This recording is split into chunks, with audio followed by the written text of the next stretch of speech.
Welcome to my world. Come on in and make yourselves at home. Welcome to my life. I know everything's gonna be all right. Welcome to my world. Oh, won't you come on in? Welcome to my life. It's known as the Tiger's Den. Greetings to all of my subscribers. I want to thank you for being with me for as long as you have, and the new subscribers that's coming on in.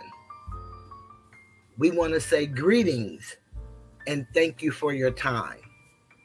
This is from Toothless and the moderators. Welcome to the Tiger's Den.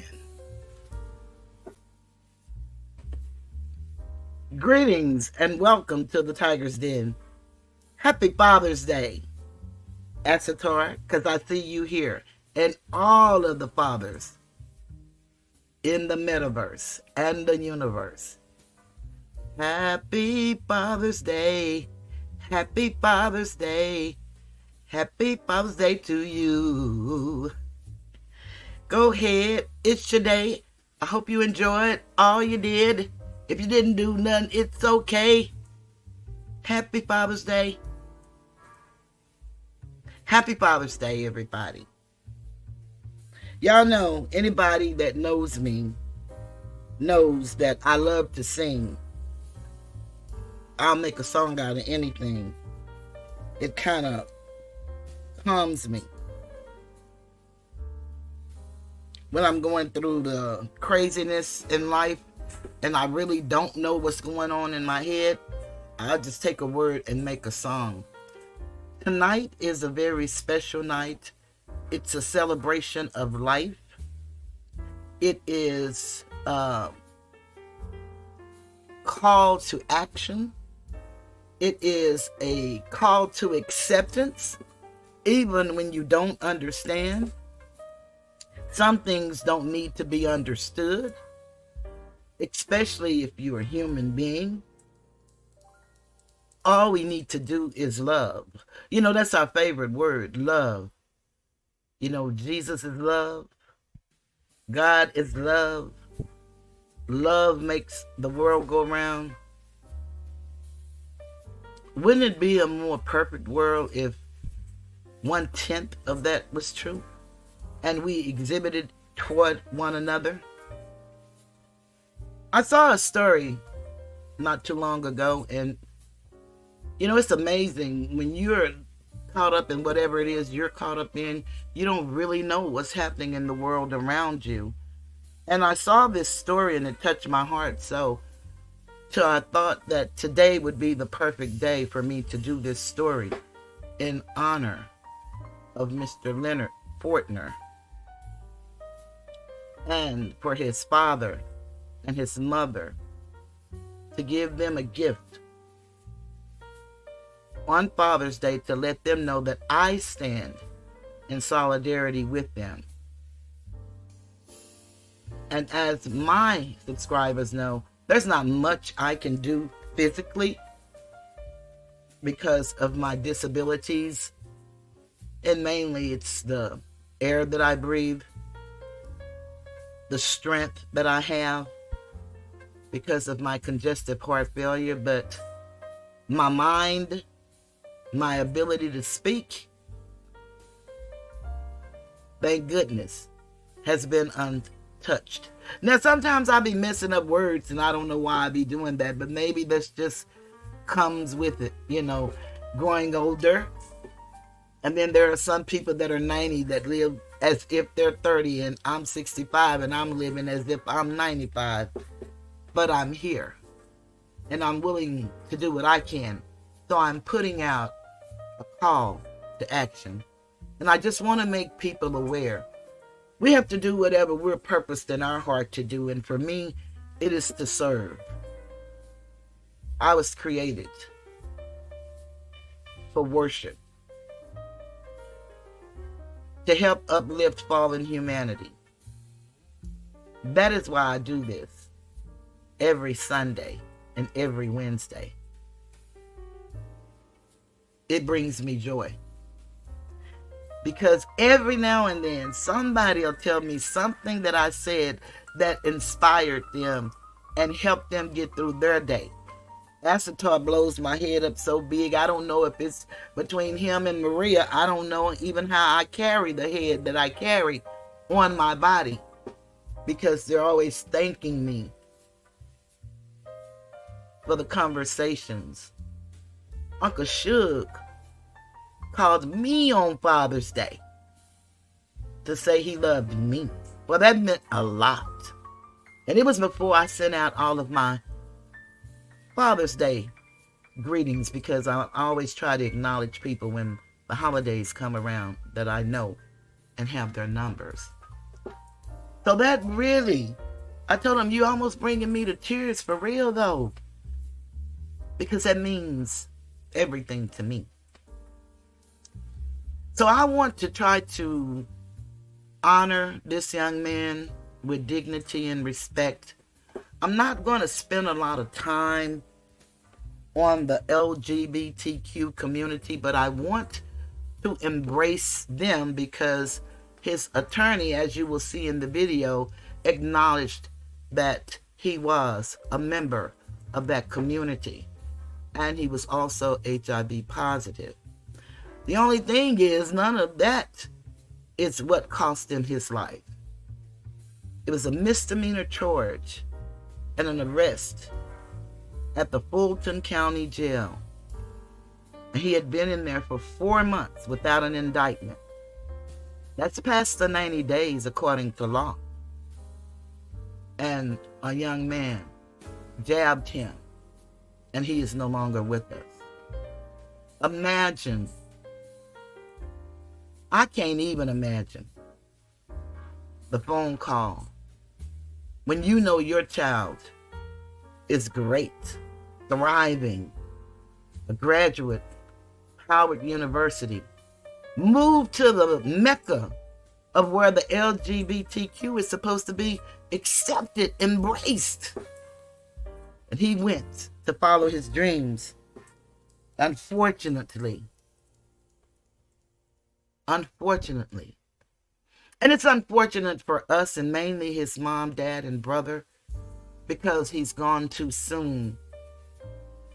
But we all believe that our days are numbered, and we all know that we have a purpose and a time. We just don't know what that is because of the cycle of life. And man gave it hours, minutes, seconds, days, weeks, months. Whenever that time comes that we can recognize, it's devastating. And we don't cry as those without hope. No, we cry because of the loss of the intimacy of the relationship. And we're going to get to hear some beautiful conversation about what's happening in Fulton County.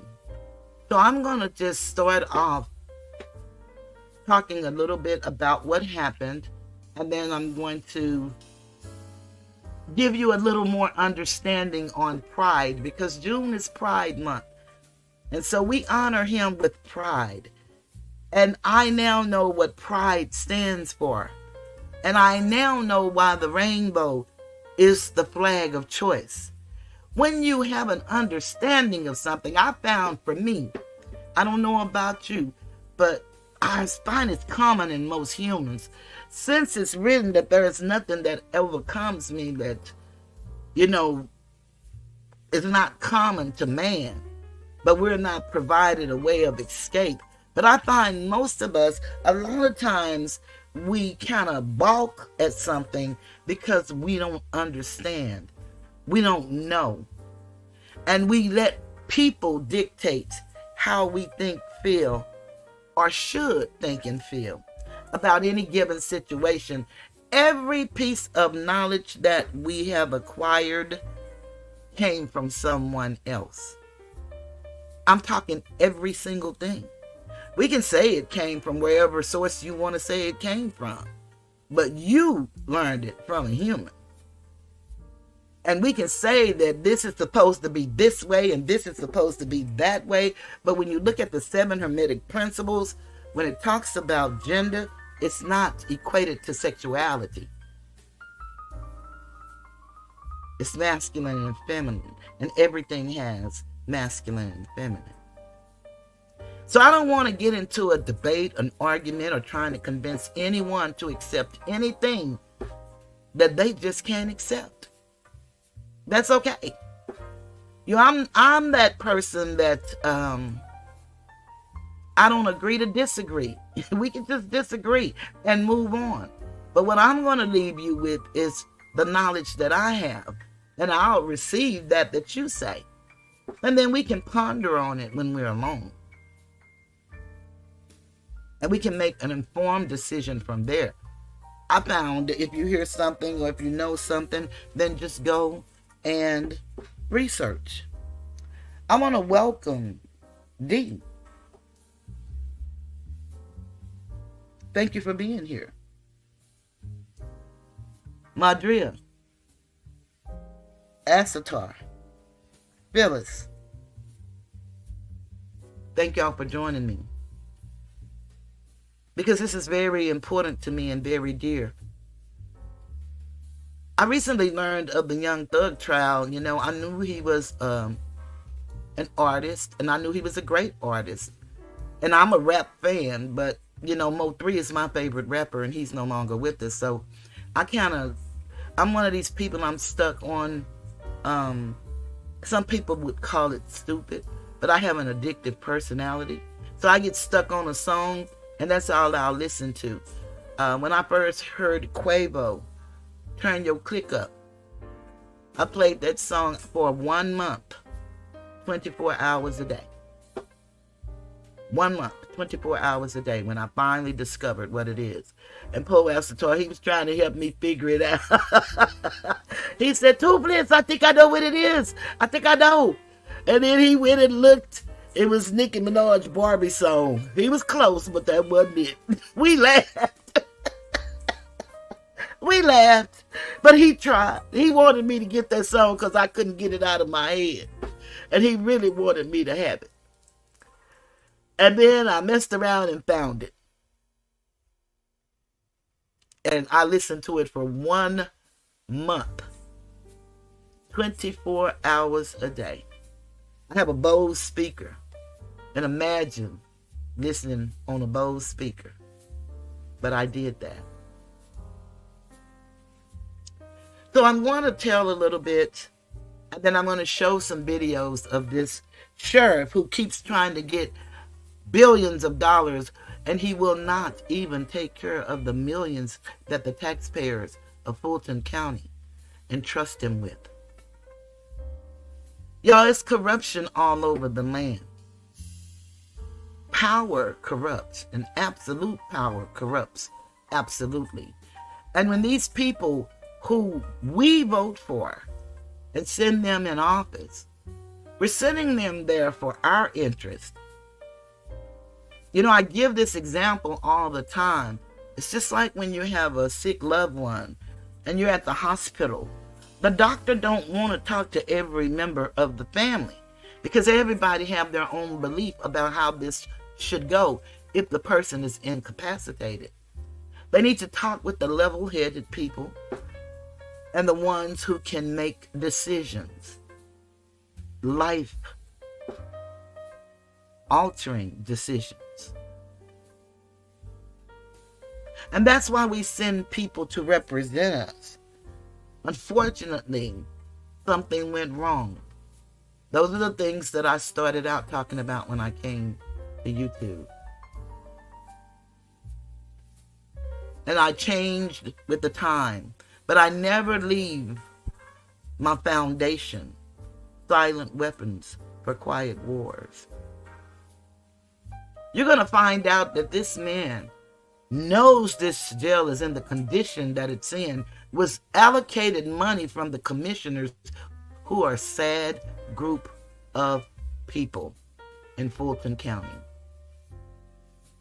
But because he wants a $2 billion facility, he got the money and decided not to fix anything. And the conditions of that jail is atrocious. Well, as I said in my Mr. Steele's video, I honored Mr. Brian Steele, that's Jeffrey Williams' attorney, for his courage, tenacity. Some people think it's grandiosity, but if you read about him and know what he has accomplished, you'll know he put in the work. It has nothing to do with trying to look cute for the public or trying to get likes and views and clicks. That ain't it. That ain't it. Mo3 say, that ain't it. That ain't it. That ain't it. Yeah, that ain't it. He's the real deal. He's a true advocate for his client. And he reminded me of me. The difference is he makes money and I get thank yous. And trust me, if you put a U behind thanks, that's just like money to me. It doesn't pay the bills, but it makes me feel fulfilled as a human being doing what I was purposed to do. I am a voice for the voiceless, a friend of the friendless. I had to learn to be my own friend because sometimes I feel I have none. But in order to have friends, you got to show yourself friendly. Everybody wants a friend, but nobody want to be one. Everybody wants help, but nobody wants to help.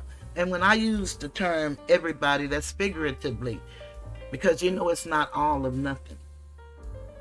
It's just a figure of speech.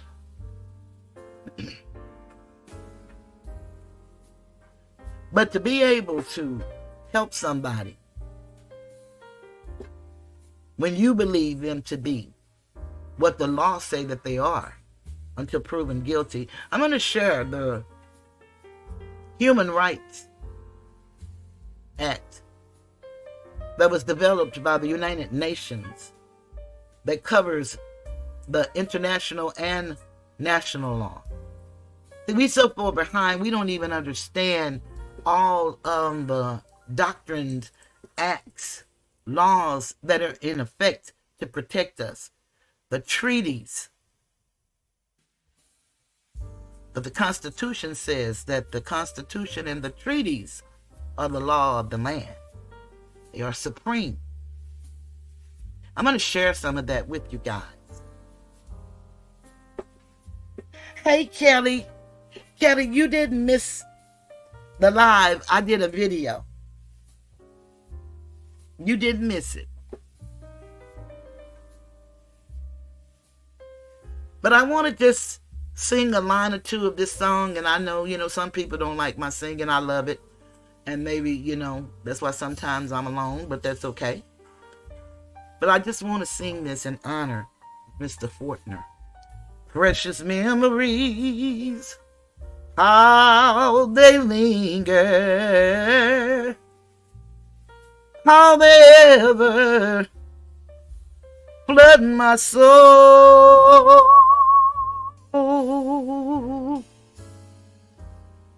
In the stillness of the midnight, precious secrets seems to unfold. In sad hours, I get lonely. Truth of Jesus, love is told.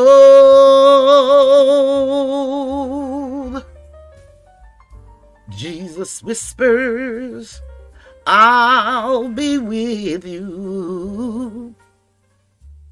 Precious secrets seems to unfold. Precious memories, how they linger, how they ever flood my soul in the stillness of the midnight. Precious, precious memories, precious memories in the stillness of the hour. Precious memories comfort me. I'm gonna cut it and let's get started.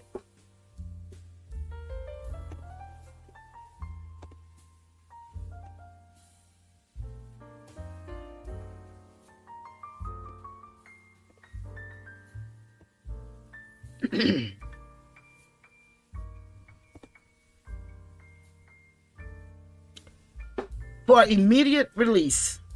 And so let me put out a disclaimer.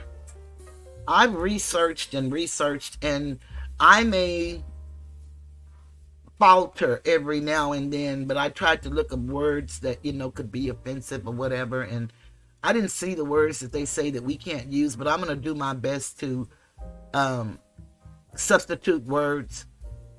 But I am actually telling a news story, and I am actually commentating on the story and educating. And so if I should slip up, YouTube, I like for you to know that in advance, but I know you're going to do what you need to do, and I appreciate that. April 5th, 2024. And this is thecolorofchange.org. And I have the videos that I'm going to use and the human rights and a couple of other websites inside the description of the video. So whenever you feel like, checking it out, then you can check them out. In Atlanta, Color of Change presses for decarceration as Fulton County Jail records the second unalivement of 2024.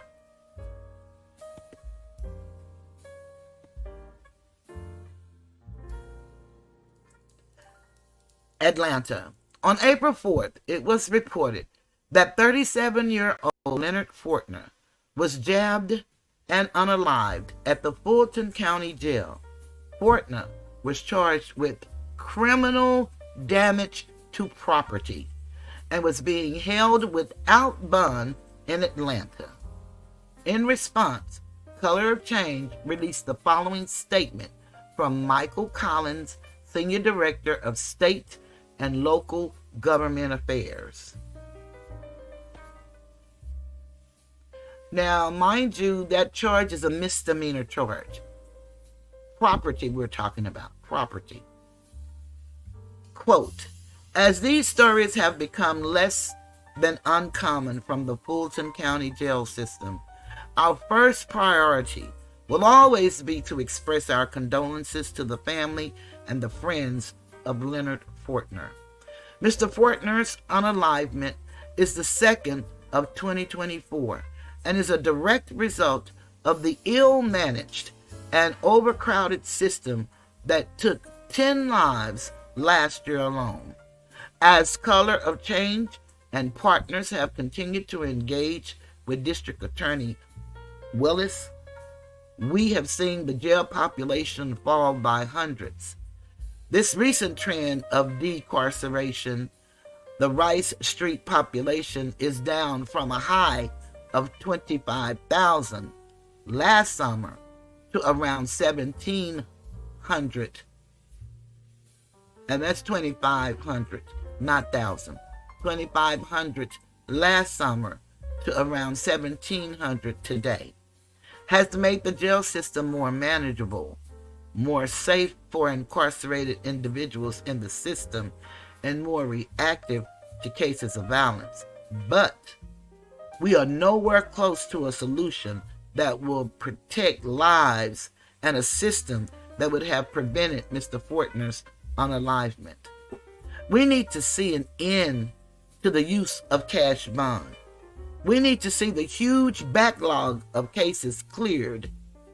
We need for the jail population to continue to see significant reductions.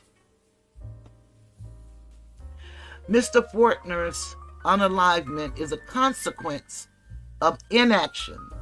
When LaShawn Thompson's name made national headlines, that should have been more than enough for a serious overhaul of the jail's brutal, inhumane conditions.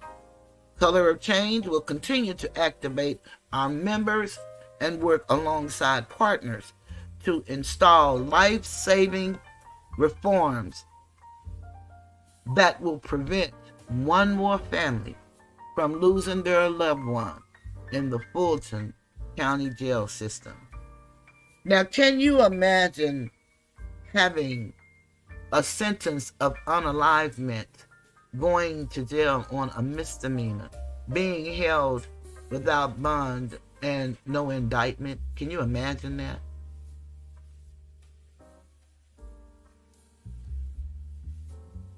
I wanted to share some information that I found out about the LGBTQ community. Again, I'm not asking anybody to accept anything that they don't want to accept.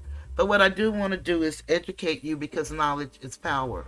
It is written, my people are destroyed for the lack of knowledge. I don't judge people. I'll talk about you good, bad, or indifferent. But I don't have a judgment. I don't have a place for you to go or not go. And who am I but a mortal human being such as yourself, subject to mistakes and failure? Because the scripture is written in the Son book that says we all fall short of the glory of God. And from the scripture of Cheryl, we all fall short of other people's expectations. So I just want to share this knowledge in case you have a family member, you know somebody, a friend, they're not comfortable because they're afraid they're not going to be accepted. You probably can see it and they still haven't shared it. Maybe you could just find ways to have the conversation and to let them know that they can be free to be them because you love them in spite of. Anyway, we have nothing to do with your orientation. We have nothing to do with your choice, as long as you're not harming yourself or anyone else. We want you to be the best you that you can be. Perhaps we start approaching life like that. We could possibly change a whole lot of things that's going on in our communities. The same when someone has a baby out of wedlock. You know, we don't have to destroy them because they didn't do it the way it is written or the way that you did it or the way that it ought to be done according to somebody who told you that's how it ought to be done. But one thing I know about life, we don't control that, other than we create it when it's given for us to create and it comes through us. It doesn't belong to us. Energy is never still. It moves on. It changes forms. So we need to educate ourselves a little better, so we can quit being so judgmental. Because we are some of the most judgmental people that I know. A good pride quote is, good pride represents our dignity and self-respect. Bad pride is the deadly sin of superiority that reeks of conceit and arrogance. Pride makes us artificial, and humility makes us real. This quote says, if you believe in yourself and have dedication and pride and never quit, you'll be a winner. The price of victory is high, but so are the rewards. And the price of failure can be even worse because you didn't even try. What is the pledge of commitment for LGBT?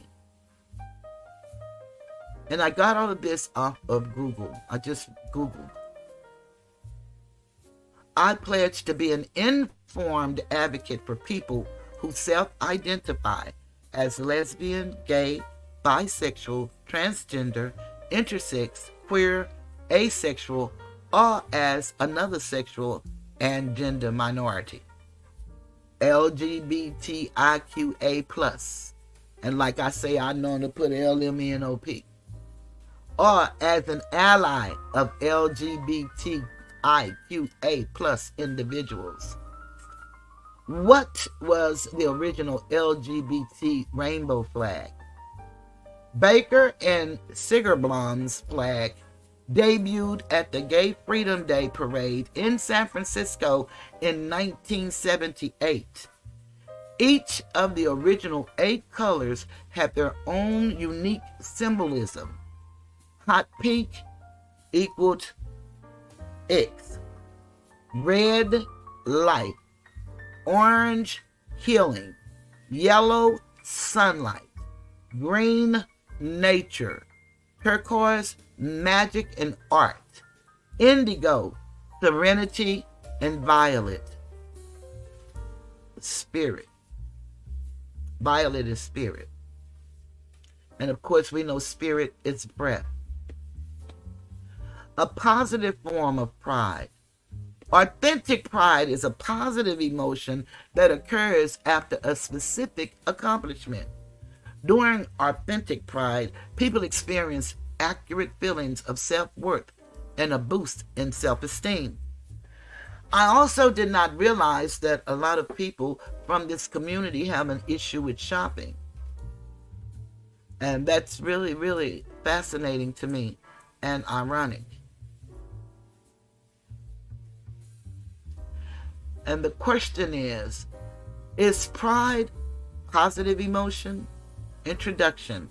Pride is usually a positive emotion or affect that is the result of an individual's autonomous personal evaluation of their own behavior, actions, possessions, relationships, affiliations, self or identity, which accords with shared societal and cultural values.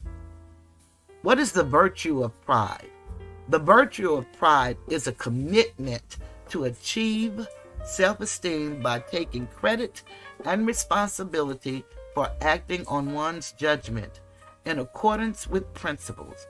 As a means to self-esteem, pride aims at both forms of positive self-assessment. What do rainbows symbolize? Rainbows represent love and acceptance. Who would have thought that 7 drastically different colors could come together and make something so beautiful? Well, that very thought makes rainbows a universal symbol of love, diversity, and acceptance. And so that's what I want to leave you with as far as that goes. Search your own heart and have your own conversations. And then if you have questions about anything, we're in the information age. And today you don't even have to ask a human being if that's something you may be uncomfortable doing. You can just ask Google.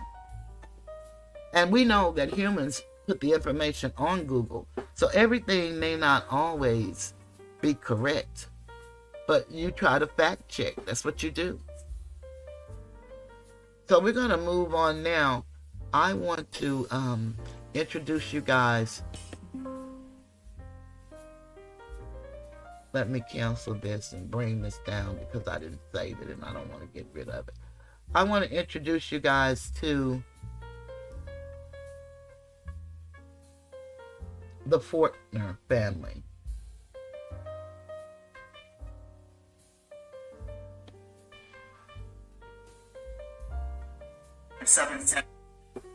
So let me take this back.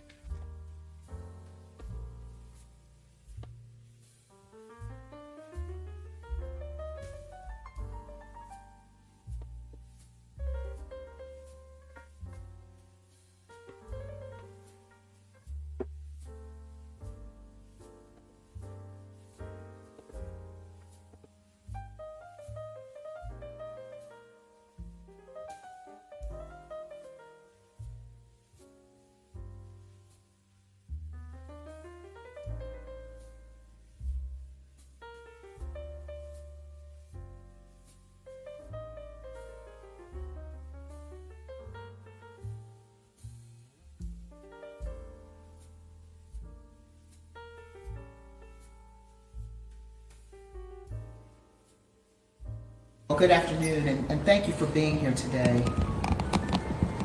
Leonard Fortner, Shane Kendall, LaShawn Thompson, Dino Walker, Shamar McElroy, Christopher Gray, Noni Baptiste Kasoko, Monte Stinson, Christopher Smith, Alexander Hawkins, Samuel Lawrence, Chandre Delmore, Davion Blake, Michael Anthony Holland, and Travis Landry. Ladies and gentlemen, we wanted to read the names of some of the people on that list of 28 that have died in the Fulton County Jail since 2022. Because a lot of people don't appreciate the face of death.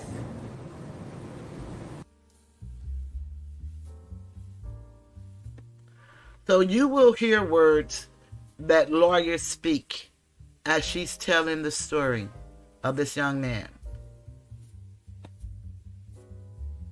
It may be graphic, but it will be the story.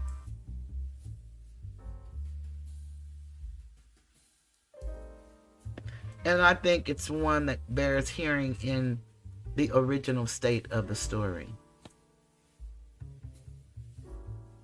The face of going into a jail and awaiting whatever your sentence is, and it being a death sentence. A lot of people don't appreciate that, but we do. And that's why we're here today. My name is C.K. Hoffler, and I have the honor and the pleasure of representing, and I'm going to call him Leonard. That's who I represent. He's not here with us, but that's who I represent. But his mother, his father, his brother are here today as well. And you're going to hear from his mother because we need the country to understand, and Fulton County, the community in Fulton County, to understand the face of what happens in the Fulton County Jail.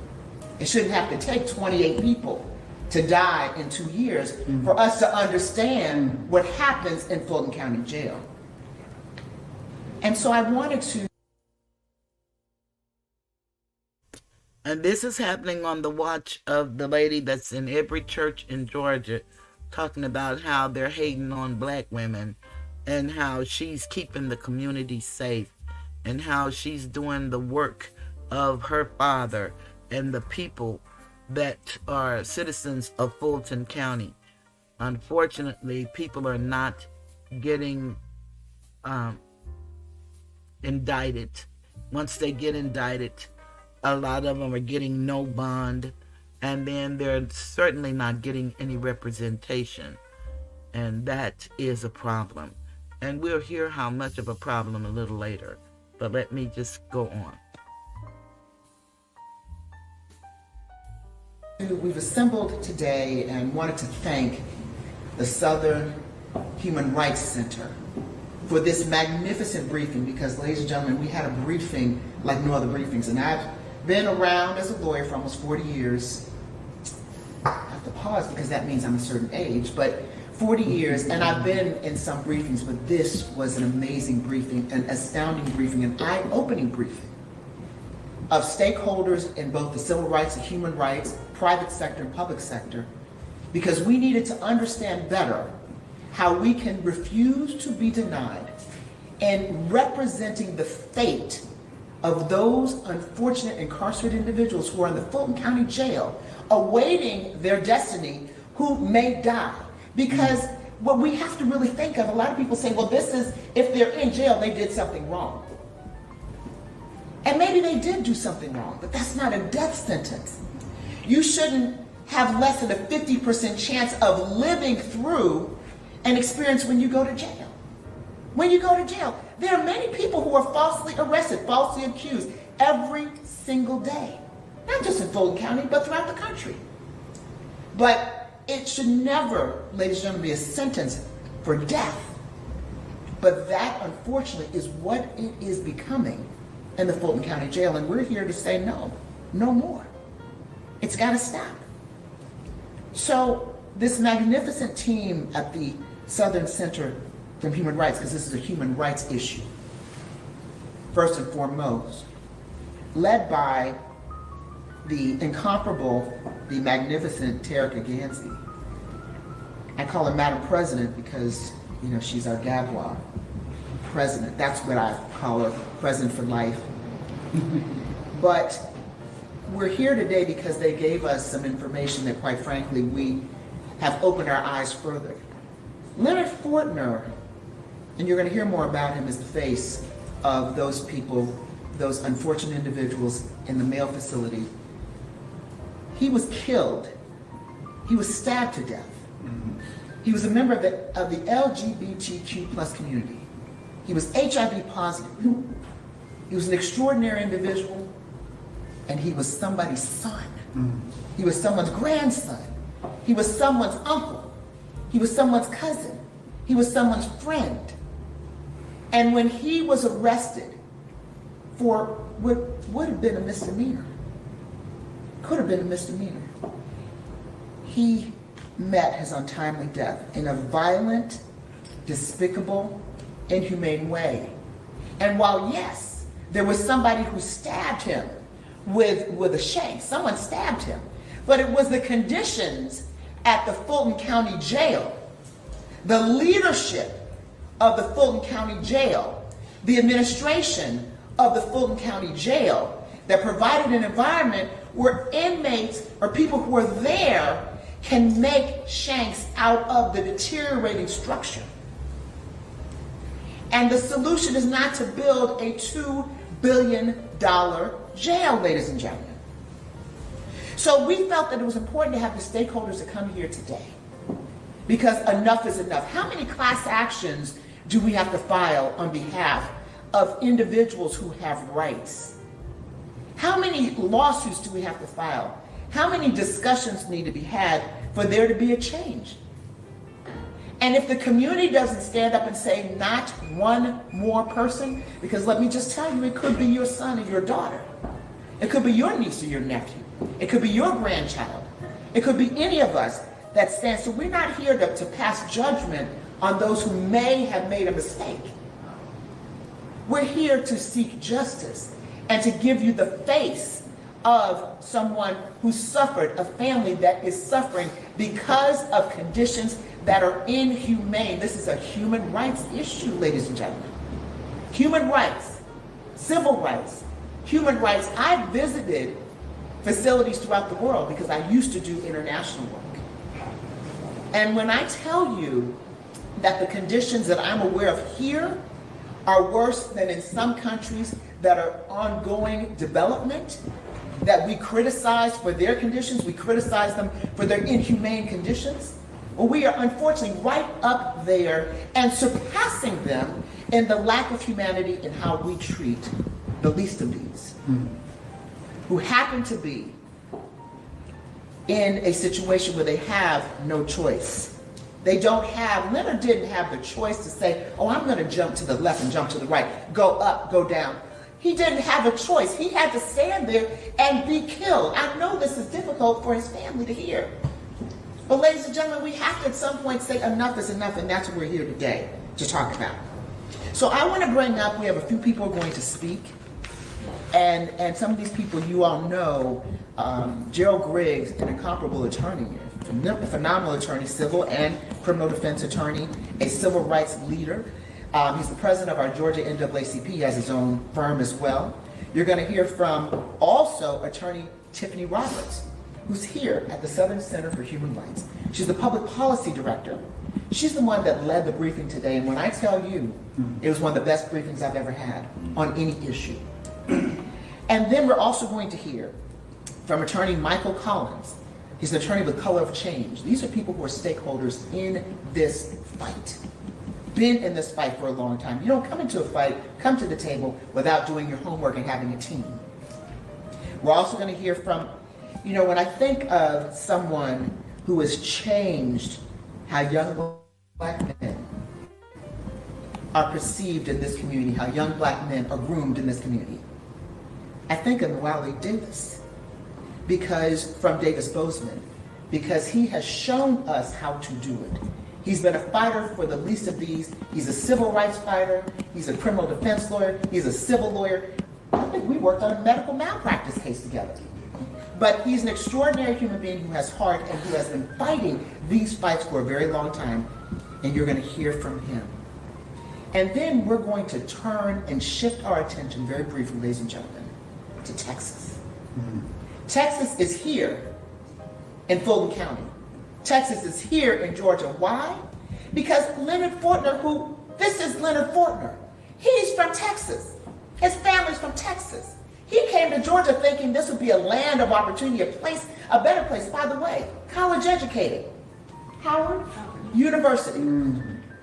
HU. So you all need to understand what we're talking about here, and this is the face of this incredible young man that we're going to talk about. And so the attorney who was co-lead counsel, he and his firm, that brought this case from Houston, Texas, is here. Troy Pradia and Jonathan Cox. We are NBA fellows, work together, fighting justice together, and I'm so grateful. You're going to hear from him. And then finally, you're going to hear from Leonard's mother. You all need to hear from Leonard's mother. Don't take it from me. Of course, I'm an advocate, and I fight. But you need to hear from his mother. Understand what it means to be in Fulton County Jail and what happens to families and friends and the circle of love when something like a stabbing for somebody who's just waiting for his sentence, waiting to find out, with a misdemeanor charge at best. You all need to hear and understand, because then you will understand why enough is enough is enough is enough. No more. So Gerald Griggs, I'm going to give you the floor, and then Mr. Davis is going to come up, and then, Ms. Roberts is going to come up, Mr. Collins is going to come up, and Mr. Davis, and I'm going to just kind of direct it behind the scenes before we go to Texas. This is Texas right here. Texas.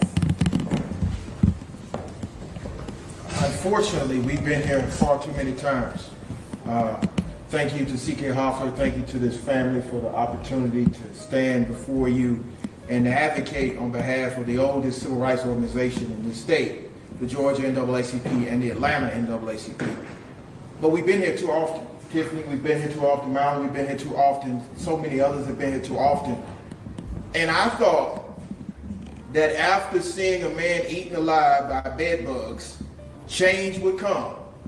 And so after LaShawn Thompson, we have Mr. Fortner, who was stabbed to death in a pretrial detention facility. Let's be clear. Everybody in the Fulton County Detention Center are innocent until proven guilty beyond a reasonable doubt. So we're talking about pretrial detention. And for the Fulton County Detention Center, Rice Street, to be falling apart, to have weapons fashioned from the building is atrocious. It's worse than atrocious, it's inhumane. And so again, we've come before the county commission, we've had conversations with the sheriff, we've spoken with the district attorney, we've stood in front of the judges in Fulton County. This is not acceptable in the birthplace of civil rights for us to have human rights violations for our citizens. And Leonard was a citizen. He was merely accused. He should have had his day in court, not dying in the Fulton County Jail. And so, as the president of the Georgia State Conference, as the president of the Atlanta NAACP, we stand shoulder to shoulder with this family demanding change. But many times people talk about what that change looks like. And it's not building a $2 million facility. $2 billion. I'm raising a newborn, so sometimes the numbers get confused. But $2 billion facility. Because again, as we were briefed earlier by Tiffany, and she will go deeper into that, Attorney Roberts will go deeper into that, it didn't solve the problem the last time when we built a new facility.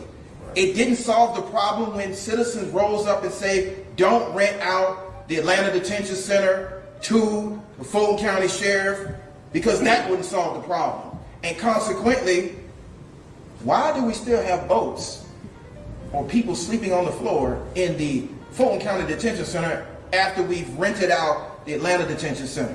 What really is the problem here? You're housing citizens who have all of their constitutional rights. And the most important one is the right to life, the right to be protected, the right to go into the Fulton County Jail and walk out of the Fulton County Jail. And so, again, this has to stop. So on behalf of the NAACP, we're speaking directly to the commission. Y'all have to do something about this. How many more checks are you going to have to write to families? How many more times are you going to see protests both at your chambers and at the jail or in the streets? It's ridiculous. So on behalf of the NAACP, you need to do something about this. Do something about this immediately. No more deaths. 28 deaths? 28 deaths? How many more people have to die? So again, the ball's in your court. You need to do something. You need to do it immediately. And so I look forward to Tiffany, Attorney Roberts, having a robust conversation about how many times we've been here and what needs to change immediately.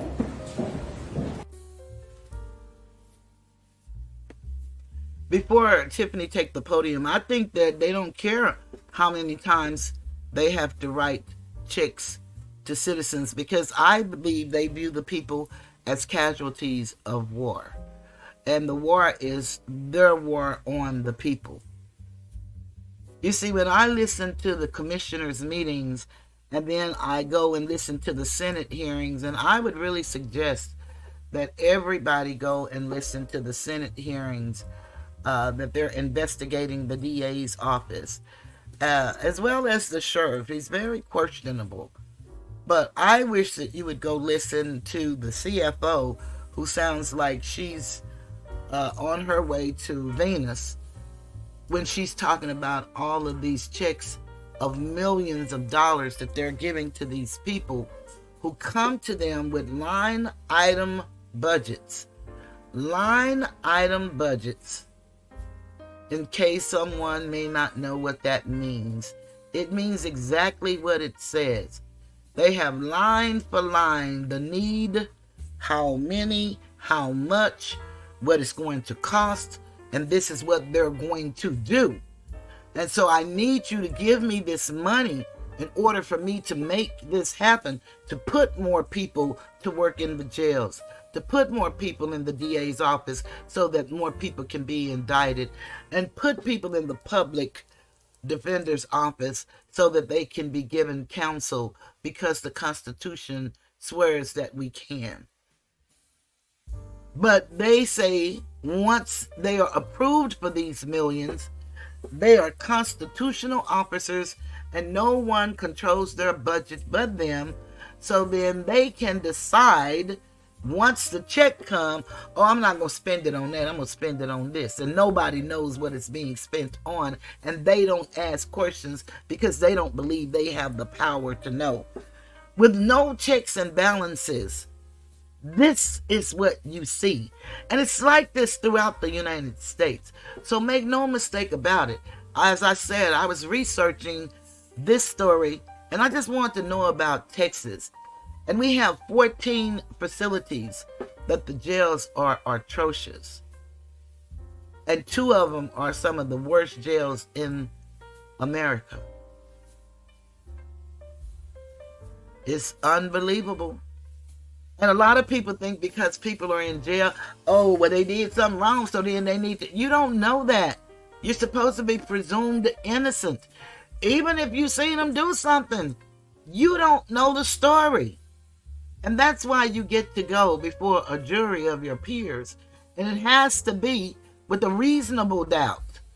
And the decision has to be a unanimous one, except for when it came to Donald Trump. Then the judge actually instructed the jury that y'all don't have to agree.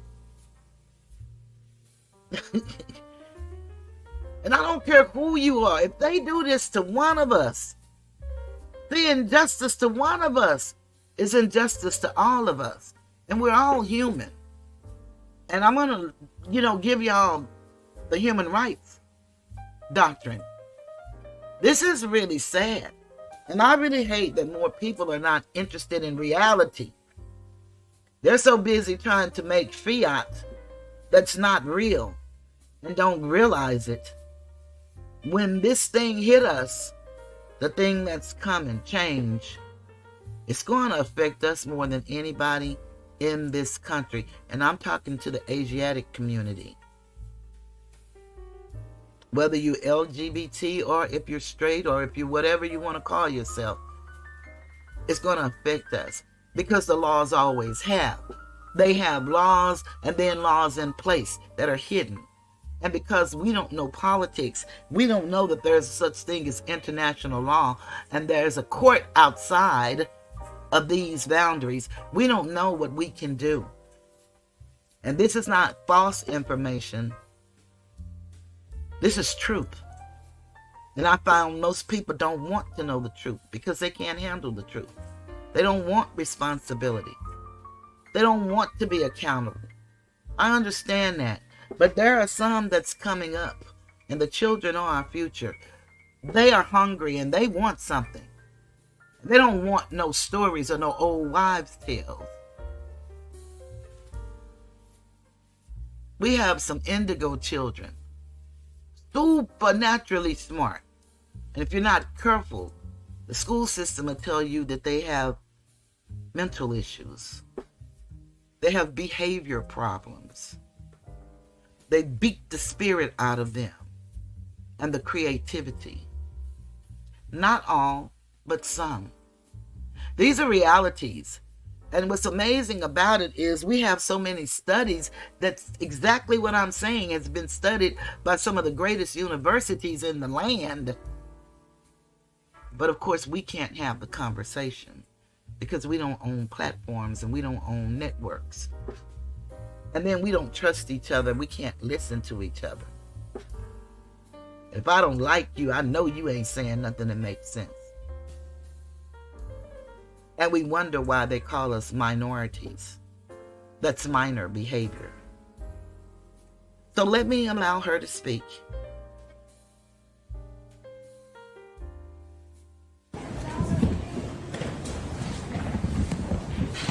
Good afternoon. My name is Tiffany Roberts. I'm the Public Policy Director at the Southern Center for Human Rights.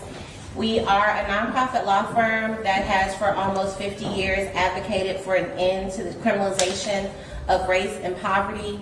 We do that through litigation. We also do that through public policy work. As our Public Policy Director, I have to just remind us of the history of the center was always rooted in a very robust and firm relationship with the private defense bar, the faith community, and grassroots organizing communities who understood the relationship between our criminal legal systems, chattel slavery, Jim Crow, mass incarceration. We represent the communities who, despite all of the government's efforts, survived. And we don't always have the privilege of representing people whose family aren't mourning some loss. And so we are here in support of this family and this community because even one death in a jail is one death too many.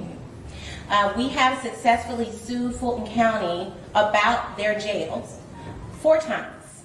And in fact are in a settlement right now with the Fulton County Jail over the treatment of women with mental health conditions in Fulton County's care.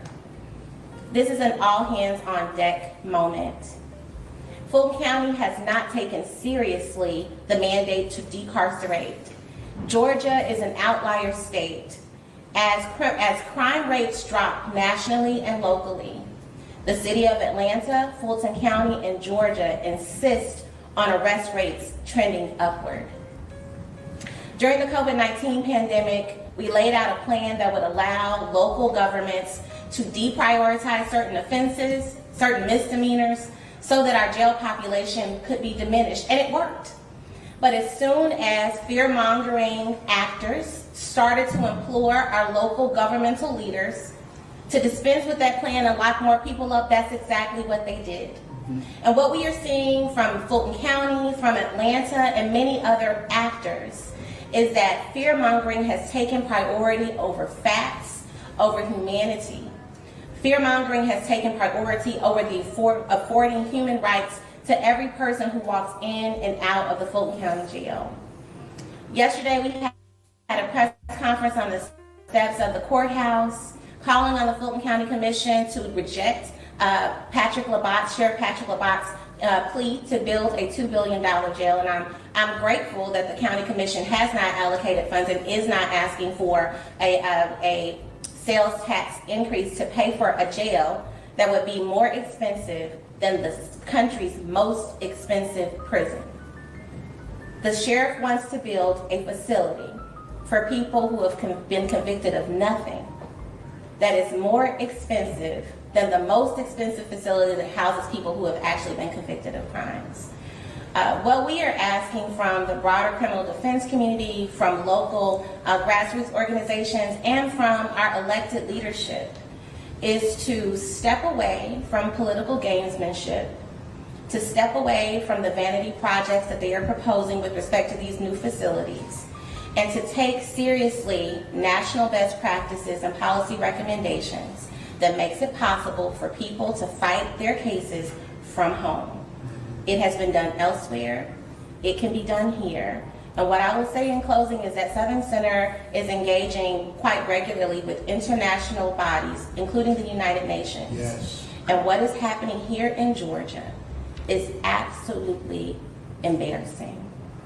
And moreover, it is cruel and it's unsustainable, and we won't see the communities grow to become the Mecca that Atlanta claims to be if we don't listen to families like these whose loved ones came here looking for the promise of the Black Mecca and in fact found the myth of the Mecca is alive and well in Georgia. Thank you. Thank you, Tiffany. Before the next speaker speak, let me just make an announcement to some of the people that come in the chat. There were a few people that I gave wrenches to because I appreciate your support. And it seems shortly thereafter, many of you quit typing into the chat. And you still don't have to type into the chat. But I removed most of those wrenches from all of you individuals so that you can feel free to type in the chat or you can move on. But I just need you to know that it didn't cost you anything, and I wasn't trying to out you. I just wanted to show you the love and support that you show me. But I do know the stigma that comes with that, especially if you're in a chat and with people such as myself, when you have all kind of little YouTube enemies and, you know, they start doxing your family and putting you in a precarious situation. So do know I understand, but I don't want you to misunderstand and feel hurt or whatever if you decide to come in and write something and don't see your wrench. You didn't do anything. I made that decision. Thank you.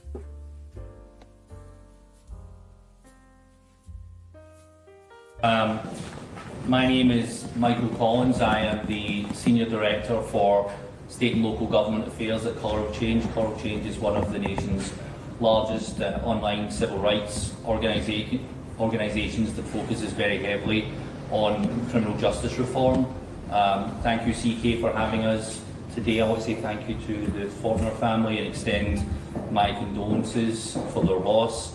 But unfortunately, I have to say that this was no accident. This was not some unavoidable tragedy that happened. It's something that we've seen, unfortunately, many times before, and it's the result of policy decisions that are made by prosecutors, state legislators, commissioners, and it's because we've spent the last 2 years not focused on real solutions, but they've spent the last 2 years focusing on this mythical $2 billion jail. A jail that, as Tiffany mentioned, would be the most expensive pre-trial facility that the country has ever seen, one of the most expensive facilities in the world, and it was never going to happen. And it's not going to happen. And we've spent the last 2 years in the advocacy community alongside our partners talking about real solutions, decarceration. We can safely reduce the jail population, we can reduce the number of people being held pre-trial, and we can do so with the objective of making rehabilitations to the current facility, lowering the staffing problems that they have at the current facility, and avoiding tragedies like the one that we are discussing today. Now, I will say that on some level, we feel that they've finally started to listen to us. Some of the policymakers are moving away from this $2 billion jail fantasy. They have started to reduce the jail population through the work of the DA and the public defenders. They have been able to do a blitz on the jail and improve maintenance in some areas. But unfortunately, as we know, it's often too little, too late. And the legislators, the Fulton County Board of Commissioners, are now realising what we told them 2-3 years ago, that there is no path forward for building a $2 billion jail. Yesterday, we announced a new coalition in opposition to the $2 billion jail facility, and we put out a report from our allies at the Prison Policy Initiative that was very detailed and debunked the case for a $2 billion jail, principally saying that we don't have the staff at the current facility. How are we going to have staffing for a $2 billion facility? It's an incredibly dangerous proposition, this idea that you would build a new facility, put more people in it, and you haven't solved some of the underlying issues. So, we've been proponents of reducing the jail population. We've talked about the need to discuss renovating the current facility, and as I said, you can do that by reducing the population, moving people around, and rehabilitating some of the facilities. We want the DA, we want prosecutors, we want the public officials to keep going on this process. We also want the DA to dispense with moving too much with cases in the grand jury. And I'll end by saying that we do not need a new jail. What we need is a new approach to justice, and what we need is a seat at the table as we discuss these solutions, and we're ready to do that. Thank you.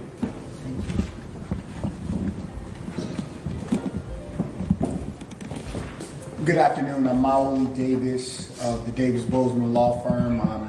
I'm proud to be joined by my law partner, Harold Spence, to stand with this firm and this family here on these hallowed grounds of the Southern Center for Human Rights, this space that has been built to fight for those who have no voice or their voices have been muffled. And so we give thanks for the Southern Center for Human Rights and the work that they continue to do to keep this at front of mind while the rest of us go about our days eating and drinking and enjoying life.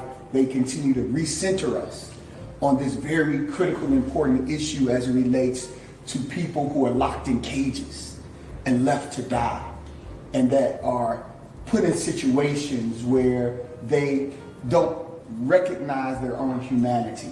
And so we stand here not because we have any financial gain in this litigation. We stand here not because we have any blood relations with this family. We stand here because we have a moral obligation to stand here. We stand here because I had 2 sons who graduated from Howard University. So we stand here for them as a classmate, as a parent of a bison. We stand here with this family and with this firm. And as we spoke to these interns earlier, we encourage them to continue to imagine a new and different kind of world. A world where Leonard's life matters. That's the world that we have to imagine. That's the world that we're working to build for. And so as we work to build where Leonard's life matters, there's work to be done. We encourage anyone who's on the sidelines to step into this battle and this fight with this family, with these 2 law firms that have come together from Houston and Atlanta to fight for this family, because this fight is really about the soul of Atlanta. Atlanta has lost its soul. Lost its soul in that this young man could come here in search of a dream and end up in a body bag. That's how devastatingly sick Atlanta's soul has become. And so the only way to heal a soul like this is for the people to stand together, to come together, to embrace this family, to let them know that what happened to their son is not Atlanta. It's a segment of our community that we have allowed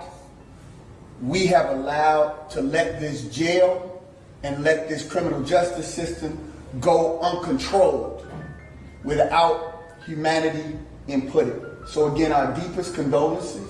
We will stand here, we will walk, we will march, we will, whatever it is that these attorneys would like us to do, whatever the Southern Center would like us to do, we stand ready. And I'll end with this. The sad part of this for us is that despite all of the resources that we have gained as a firm, we're one of the largest African American law firms in the state of Georgia. There's so many deaths, we can't take another one. Like, we don't have the capacity to take another one. That's how many deaths are happening in these jails across the state of Georgia, but in Fulton County in particular. That says how much of a crisis it is. This is a state of emergency. And so we thank you for calling us together. A state of emergency indeed. So we are going to now turn our attention to Texas. Because after all, it's Texas that brought us here today. I want to recognize a few people that played a critical role with Trina Heathington right there, Ricky Panayoti, Makai Johnson, and all of the young, we have a group of young clerks that are here at the Southern Center for Human Rights who are the next generation of people who we are expecting to carry the mantle, and all of the team here and the hundreds of people that work tirelessly day in and day out, whose face you never see. But we wanted you to see the face of Leonard Fortner. So I'm going to bring up Troy Pradia, one of my National Bar Association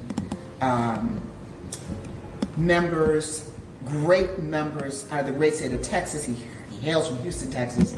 He's a great civil lawyer. He's a great human rights lawyer. He's a great civil rights lawyer. And he's an extraordinary individual.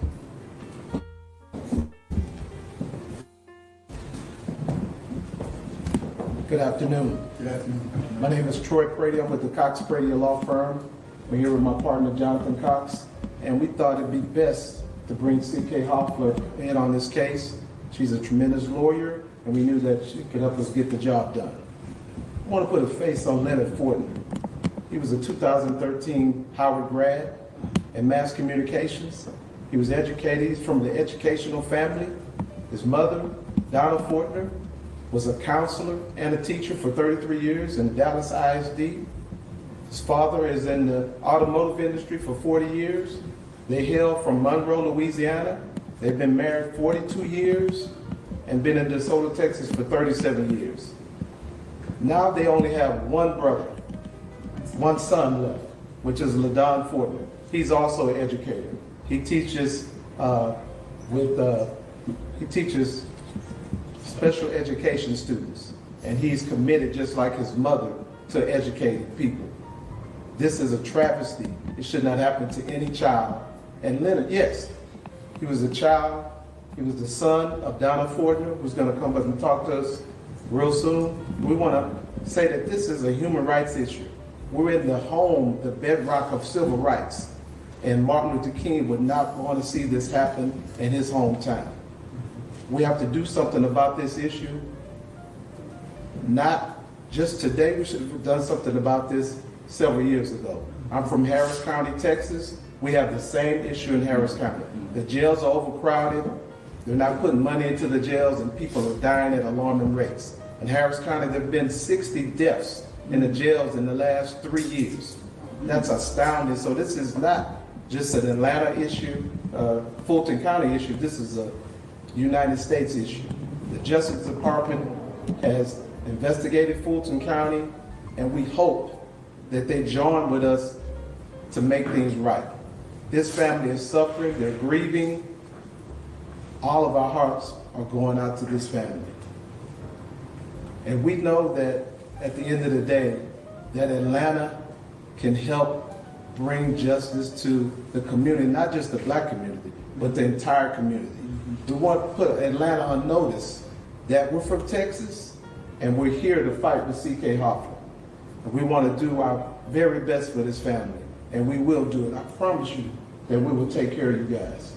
I want to bring up Donna Fortner. She's going to talk about her son, her baby, and I want her to come up right now.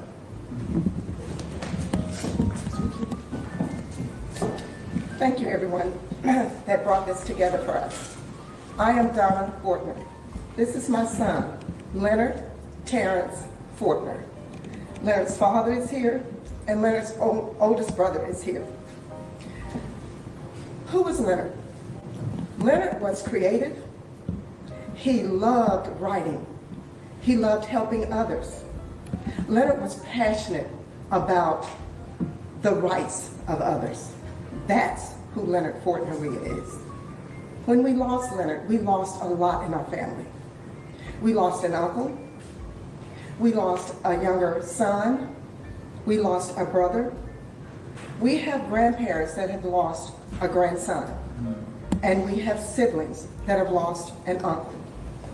Leonard meant so much to our family. And to come here and be killed in the fashion that he was, this is the reason why we are here. We are here to carry the burdens of others, to make sure no one else gets this type of information overnight or receives this death sentence of their child. That's the reason why we're here for Leonard. Leonard is with me, his soul, his spirit, his laugh. I see him all the time, and I thank God for that, because we're here to do God's will. That's our purpose here. We bring greetings from you from Texas, from Monroe, Louisiana, from the Fortner family, and the Stovall family as well. But above all, we miss Leonard. We truly miss Leonard. But Leonard will not go down in vain.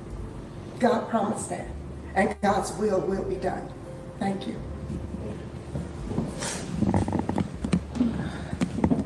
We're gonna take some questions. But before we do, I just want to close with thanking Michael Perez, an extraordinary lawyer here in Georgia, who's, we are team building. We have built an incredible team. Latif Odwala Owu as well, to represent this family. And this is a coalition. This is a coalition. Because when you see the face of what has happened in Fulton County Jail, you know the kind of fight that we must have has got to be one of the coalition. Donna, Mrs. Fortner, there really aren't words that we can express, but there's a fight that we can and will fight. So we want to thank you. If there's anyone here that I haven't recognized, I recognize you, but because there's so many people who have poured into this effort and poured into this family, for them to get on a plane, to walk that plank, that's what it is. You walk the plank on behalf of your child. That's what they've done. Didn't want to come here, didn't want to be here, didn't want to meet them under these circumstances. But you need to see the face of what's happening. These are real people, real families, real folks, and that's why, one more time, I want you to hear Leonard Fortner, Shane Kendall, LaShawn Thompson, Dino Walker, Shamar McElroy, Christopher Gray, Noni Batista Soto, Monte Stenson, Christopher Smith, Alexander Hawkins, Samuel Lawrence, Chandra Delmore, Davon Blake, Michael Anthony Holland, and Travis Landry, just a few people who, like Leonard, they could be here, there could be a picture of them in the same way, with the same family, speaking of the same thing, because they had not yet been sentenced, for the most part, awaiting sentencing. So we thank you again, and for those who are tuning in, we know this is being live streamed as well, and for those who are tuning in, we thank you for caring enough about this family, caring enough about this issue. And I know we'll entertain some questions. We have to be very careful. We can't discuss litigation strategy. We can't discuss many of the facts, but we can discuss a number of things with you, and we would certainly know that because you all are accustomed to dealing with litigation, that you will respect if we can't answer some of the questions.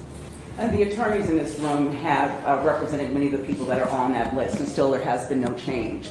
We've seen settlements, things of that nature. As you said, the county has taken some action, and yet you still stand here today. What other avenues can you pursue if, in fact, we don't see change in coming months? Well, what we are doing is elevating, escalating our efforts and building this kind of coalition in a very, very robust way. There have been, every single lawyer here is a iconic lawyer, fought a number of fights. But what we're doing is building a coalition that is much broader than we have in the past, because we all recognize that there's got to be a difference in our approach and our strategy, litigation and otherwise. So that's the difference this time, because we must have a different result. We cannot pay lip service to what is happening and continues to happen. So when you ask what's going to change, what's different, there have been a lot of settlements, a lot of high-powered, extraordinary lawyers, but we're all coming together now in recognition that there's not going to be any more room for the political stuff that may be happening. There's only going to be room for change. So we have a new strategy, an elevated strategy, and escalating our efforts to try to make a major difference. And what happens here can happen other places, but we've got to start with Fulton County. Can you give us an update on the litigation right now, just on the case, where it's at? Certainly. Well, we were prepared today to file a lawsuit, actually, before this press conference. After the briefing today and after our coalition building and a few things that we've decided to do collectively, which we cannot share with you, we've decided to hold that, but I would say certainly within the next couple of weeks or so, there will be a lawsuit. And is that a class action suit? If you could give us more information on that. I can't give you more information on that right now, but what I can say is that we will make sure that you know, so that you are able to, connect the dots. What's important for us is to ensure that we have accuracy in what we're doing. And if a lawyer tells you what they're going to do in litigation, I don't know what to say. But that's not what I'm going to do. Because I want it to be where you can rely on exactly what I'm saying. And there have been some very, very significant developments this morning that have caused us to pause in filing a lawsuit that was ready to be filed. Against him? You see, this is another question. I'll tell you, definitely against whom is going to be the sheriff. No, we know that. But, and the sheriff's been put on notice, this is not going to come as a surprise to the sheriff of the county. But there might be some other surprises, and we do need to ensure that we cross every T and dot every I. And again, it's as a result of an incredible briefing that we had here at the Southern Center for Human Rights, where we want to refocus a few things so that we get it right and that we launch a robust campaign that won't just include litigation. What others? I'm sorry, go ahead. What other steps might the county be able to take, DA's office, that type of thing? What other steps can they take in addition to what you all said that you are seeing some progress in to help ensure that people like this young man who possibly committed a misdemeanor won't wind up in jail while he awaits his day in court? That's a great question to ask. And I will tell you that Color of Change and the Southern Center for Human Rights have detailed exactly what they need to do, exactly what they should have done, exactly what they knew that they should have done and failed to do. And now we have a longer list, we're developing a longer list of that. So they knew before Leonard died, before Leonard was killed in their facility, and all these other people were killed in their facility, they knew exactly what they should have done. Making incremental progress is not good enough because people are still getting killed. So forgive me for, I wasn't yelling at you, just saying that. My passion is because it's just, this is not acceptable. They know, and we're not interested in lip service. We're interested in action and change. They know exactly what they need to do. There are studies out there that tell them exactly what they need to do. 20 years ago, I don't want to say to the day, but almost to the day, there was a report that came out that told them, that forecast exactly what's happening today. We can connect all of those dots. We know that. They know that we know. We know that they know that we know. I hope that answered your question.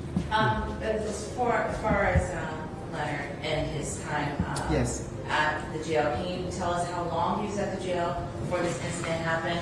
I don't know if this is a question that the family can address. Had he expressed any fear while at the jail? Had he mentioned this particular inmate who was arrested and charged with the homicide? Can you guys elaborate on So it? what I can tell you, I can't tell you a lot of, address a lot of the questions that you have. They're excellent questions. But he was there since January of 2024, and he died April 4th of 2024. But you know, there are people who were there, like the person who stabbed him to death for almost 4 years, as I understand it. 4 years. 4, the number after 3 years, in a county jail. I'm not sure in what country in the world that would ever make sense. What county in this entire United States that would ever make sense, but it does not make sense in Fulton County or anywhere that I can see. But had he expressed any concerns about being there, and did the family reach out to jail about him being scared being there or concerned about conditions? So I can't address all of those things, but we do know that that there were some concerns expressed previously. But all of the information that you're asking for, I can't really address right now. We don't have a lot of the information, but some of the information, if we did have, we just can't express right now because of where we are. Was he actually charged with a misdemeanor, or because Gerald said it could have been a misdemeanor? So what were the circumstances behind what placed him there in jail? So as I understand it, he was, the criminal property damage is what he was there for. Property damage. Property damage. You know, you damage some property. And so what that would have meant, if he would have been, if there would have been an indictment, if there would have been anything like that, is unknown, really, in terms of a lot of those details. I did have a question about the jail, the $2 billion. Everyone said they're opposed to the building of the jail, the spending of that money. The jail is falling apart. Mm-hmm. People are literally, the inmates are literally using, you know, whatever they can that comes out of the wall, build shanks, make shanks, things of that nature. Right. Are you all opposed to the building of a jail at all, or is it the cost of the jail? If you could just speak to that. Well, it's not, it's this concept, this approach of building a new jail, that's happened in the past. And that's how we have these facilities. And facilities can be enhanced. So it's our understanding that our sheriff in Fulton County, as opposed to fixing a problem that he knew, directed it not to be fixed because he wanted to be in a position of ensuring that a $2 billion facility be built. So where one could have fixed the facility, where one could have done things to prevent these types of deaths, murder within the jail, the sheriff, in his capacity, we got to put it where it is, made decisions that ultimately led to Leonard's death and the death of others. So we understand the jail is dilapidated, but there could have been actions taken to not have it in those conditions, but they weren't taken deliberately, intentionally, so that this $2 billion jail could be constructed. We understand that, we know that. That's not acceptable, because there could have been a prevention of these things had they put the resources in it and done what they could have done sooner, as opposed to forcing the hand and trying to say, oh no, we just need a $2 billion new facility, and not addressing the inherent structural problems, the staffing problems, the problems that are squarely within the power of this sheriff to address, and not addressing that. You can look at the history of this sheriff and see some of the, because there's a lot that you all have written about it. There are a lot of reports that address this. As I said, the Justice Department had to come in because of the bad conditions and because of the management of this facility, these facilities in Fulton County. So I think that while one isn't opposed to fixing up and bringing it to standard, absolutely, but we have a facility, but building a $2 billion facility is not the solution. The taxpayers are going to have to pay for it, by the way. So just piggybacking on what Deidre asked about the class action lawsuit, possible class action lawsuit, you read the names of the people who died in the jail twice, right? Just some people. Just some. Do you think it would be more powerful to have other people join this lawsuit, other families join this lawsuit once you decide to file it? Well, I think because we're not, I can't commit to what we are and not going to do, but I do think it's important for every family to be able to be an advocate on behalf of their child who has been killed in Fulton County Jail. And many of them are represented by some of the lawyers here.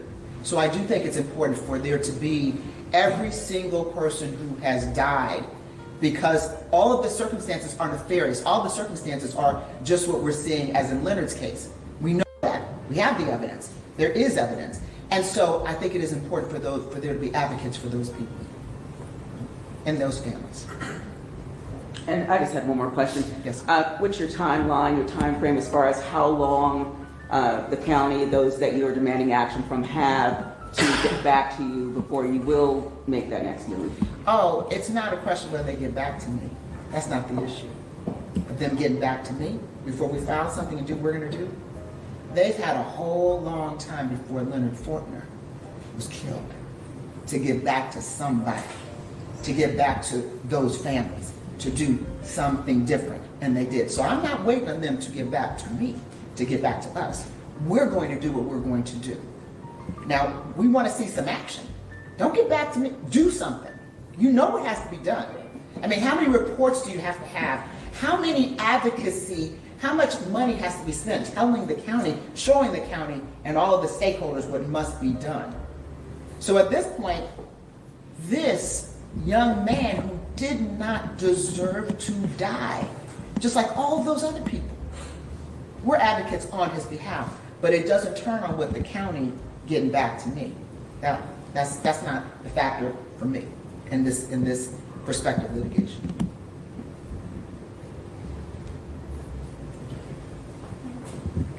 All right. Well, thank you very much.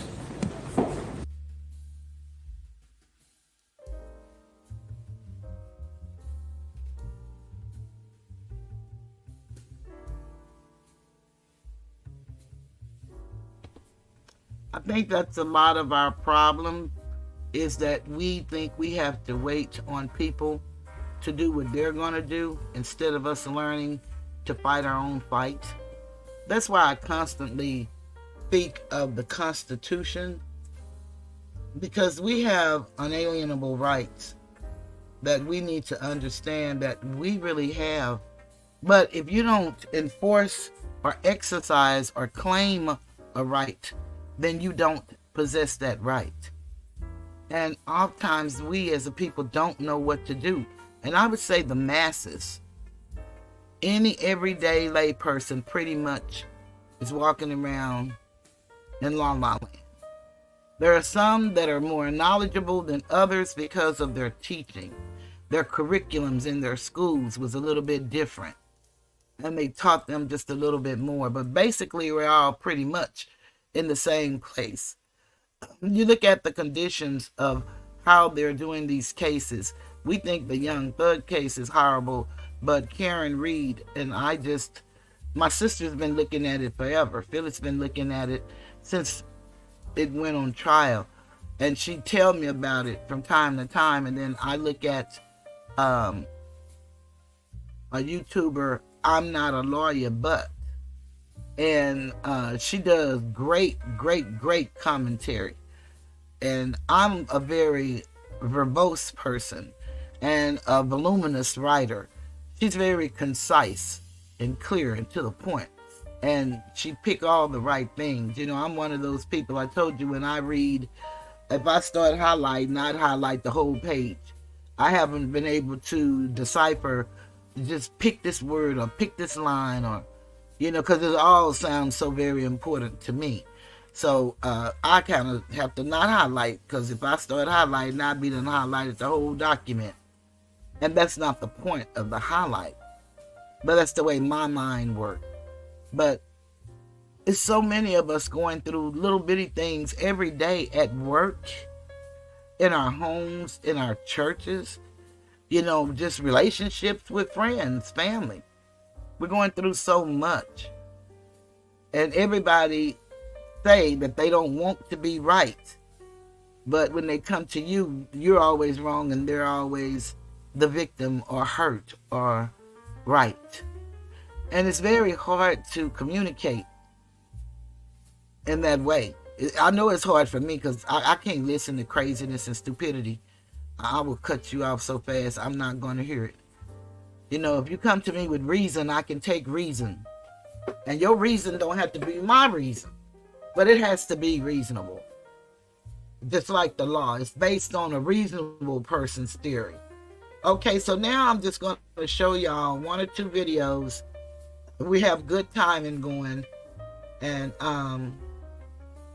this one here, I showed y'all the problem, what's going on. And if anybody is interested, you heard the Southern Center for Human Rights. And perhaps you can call and see what you can do. You can donate to the Color of Change, and I have that. I have the link to the Color of Change, and if you go to their website, it'll ask you to donate or whatever. It's your choice. You don't have to do that, but it does take fiat in order for things to move in this country and around the world. To be honest, everybody's on the fiat system because nobody's exchanging silver and gold, which is monies. Nobody is doing that. But you can do what you can do. If you can't give, then, just like people come here. I don't know if they can't give or they just don't want to give. But you can hit the like button. You can share the video. You can comment. When you hit the like button, when you share, when you comment, that lets YouTube know that people are interested in what you're talking about. And I don't care if it's one person interested. That's good enough for me. But I would love for more people to be interested and be a part of the change.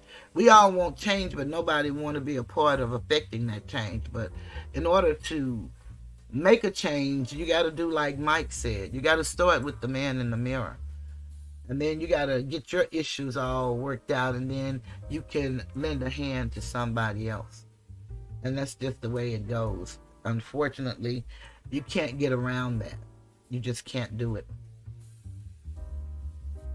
So let's look at how the sheriff, because now I'm going to show you what these people are doing with these millions of dollars that they're getting from the commissioners who say that they're just signing the checks. But it's I just cannot believe with a conscious mind, all fair conscience, and this is my opinion, I cannot believe these people are not getting kickbacks. I just can't believe that you're giving away at least $100 million to someone, and you know that they haven't done anything that they told you they were going to do with the money, and you keep signing off on it, talking about that's your duty, and you want me to believe that's where your morals and your ethics lie. You are a liar, and the truth ain't in you, and I don't care who you are. You're not being honest. And so when people are cheaters and liars for no reason, then you don't have to wonder, do I need to trust them? You don't have to wonder, should I? If you do, you choose to. Because they're not who they say they are. Because they talk integrity, honor, morals, values. And we all fall short of other people's expectations. And sometimes even our own. So that's a given. And we're, as everybody loves to say in the meta world, imperfect beings. So we're going to have faults. We're going to have weaknesses. We're going to have problems. No doubt. But at some point, we got to get interested in something other than ourselves. And we got to try to help somebody else in whatever manner that we can help them. A lot of people want to dictate what help is. No, help is whatever you can afford to do. And either that's time, money, both, a word of kindness, a listening ear, whatever it is you can afford to do. That's what help is. So we're going to look at how the sheriff paid $83,000 to his wife out of his campaign fund.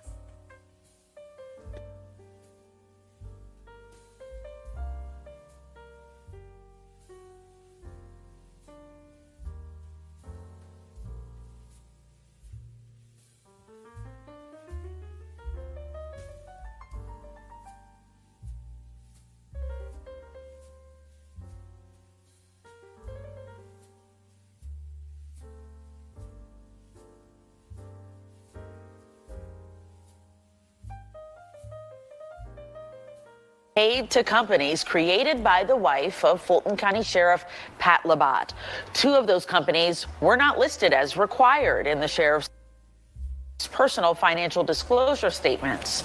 Fox 5 IT reporter Randy Travis is here with more on what he found, Randy. Well, Christine, here's the law. Elected officials must disclose any business owned by their spouse.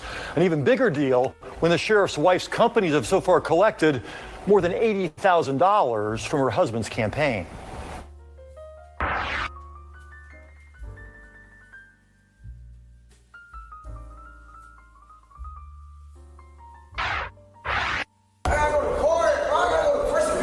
It has been a challenging first year for Fulton County Sheriff Pat Labat. An alarming spike in deaths inside the notorious Fulton County Jail, including one pretrial detainee covered in bug bites whose family settled with the county for $4 million. The U.S. Justice Department has opened a civil rights investigation. Hey, Sheriff Labat! Labat oversaw the surrender of 19 defendants from the Fulton County election interference indictments, including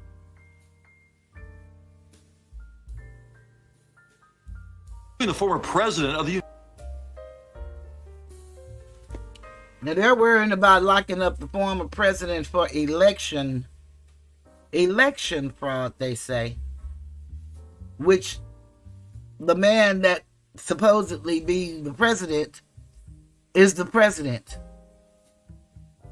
They're worrying about the process, but you have people inside of that facility that we just seen that are literally being unalived, eaten alive. I mean, what more can people take? And then you got people languishing in there for years. This man just got out that'd been in jail for 10 years and had never seen a judge. A lot of these people have never been indicted. And I'm going to just show a snippet of the interview that the DA did where people got it twisted about indictment and getting out. That lady is so horrible, it is unbelievable. But those people live too. They do. Check out Ephesians 6 and 10 for those Sonbook readers, the Holy Bible readers. Just check it out and read it all the way down to the end. I think it goes to 27 or 28, but just start at 10. 6 and 10.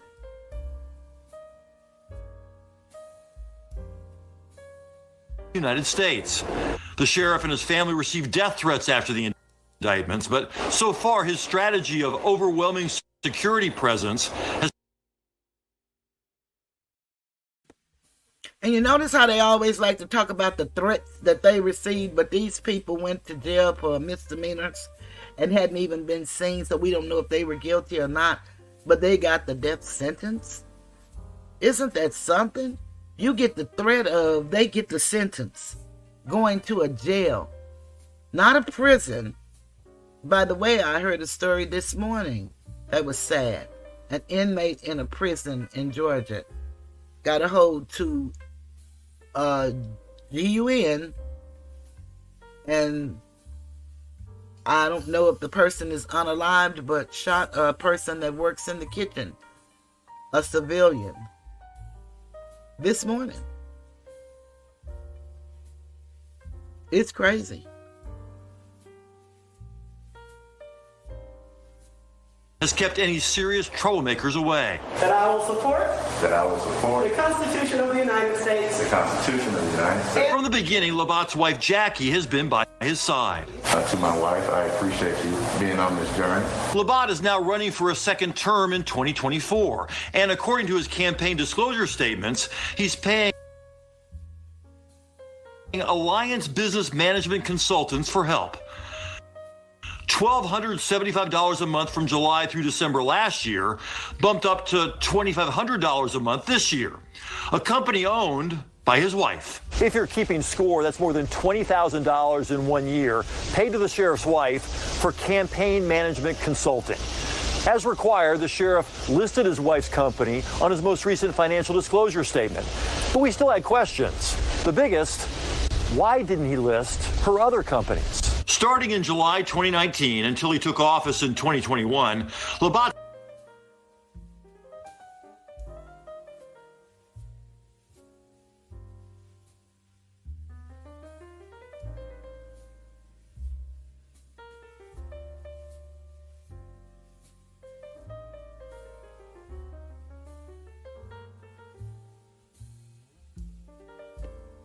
Well, maybe this story they don't want to be told.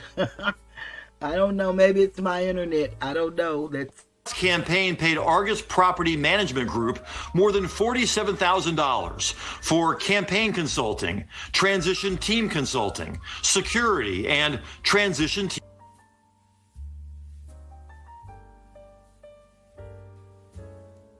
team staffing.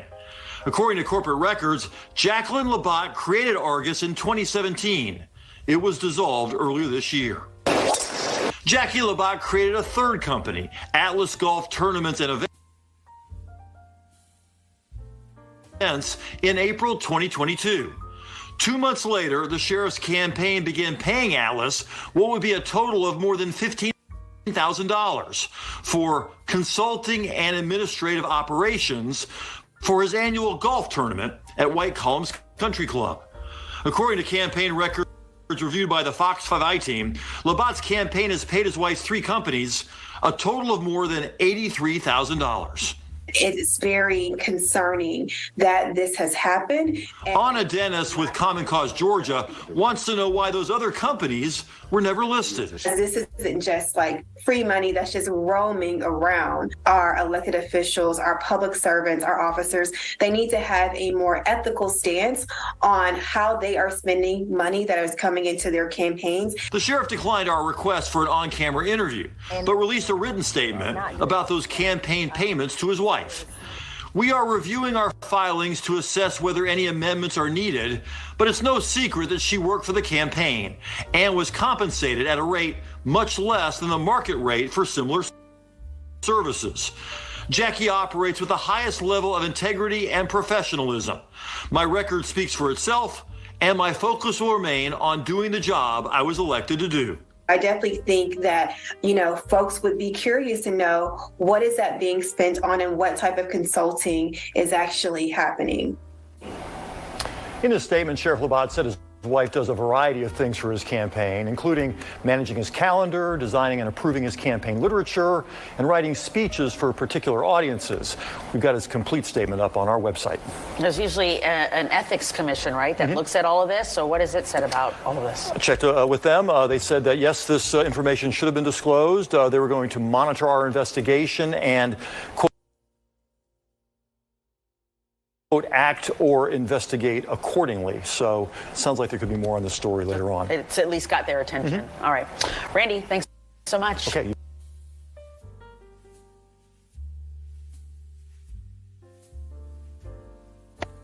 one thing we know they do a lot in Fulton County is investigate.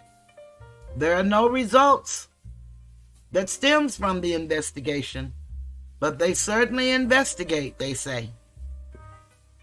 Let's move on to him city council meeting.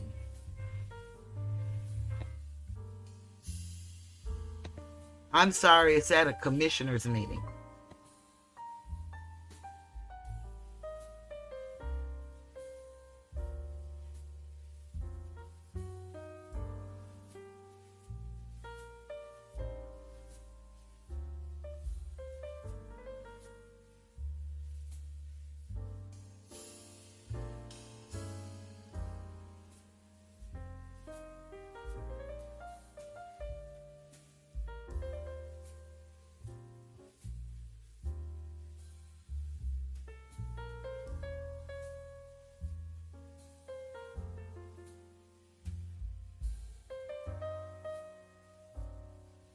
And some board members of that commission. Today, the Fulton County Board met to discuss what to do about severe overcrowding at the Rice Street facility.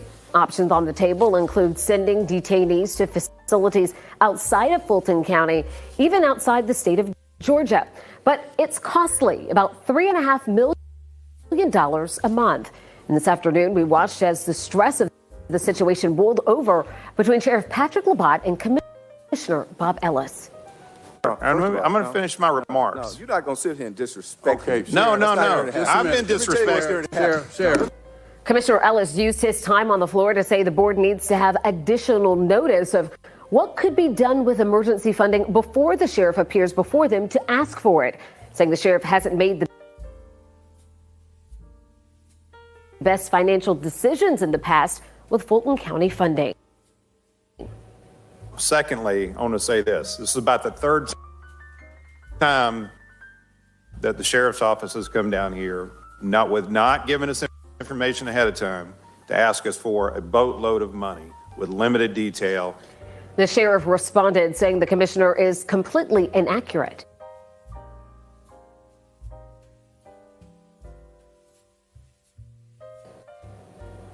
I have done nothing but from day one, trying to improve the conditions in the Fulton County Jail and Fulton County Sheriff's Office as a whole.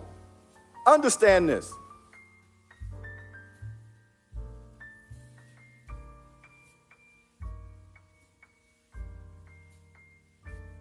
I'm not going to let you take me there because my mama taught me better.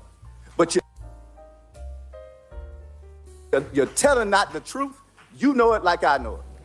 Now, it is not clear when any type of official proposal might be offered for consideration for a vote by the commissioners. A jail detainee appearing to give a first-hand account of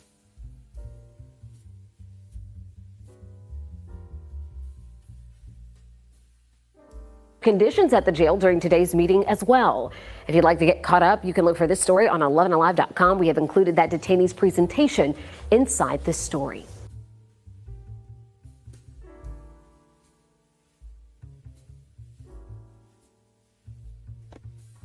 Now tell the truth, what did his mama have to do with that meeting? And if that man would have said something about his mama, he'd have been so upset, it would be unreal.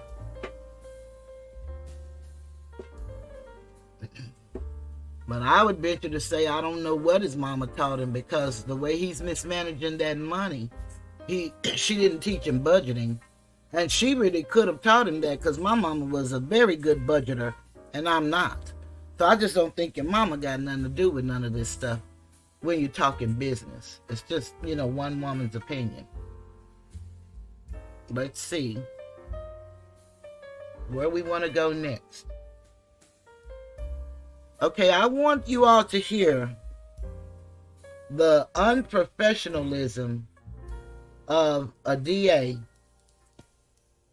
who's asking for millions. She's asking for that $2 million extra she was supposed to get. She's asking for a budget for Nathan Wade, but she didn't tell them it was for Nathan Wade.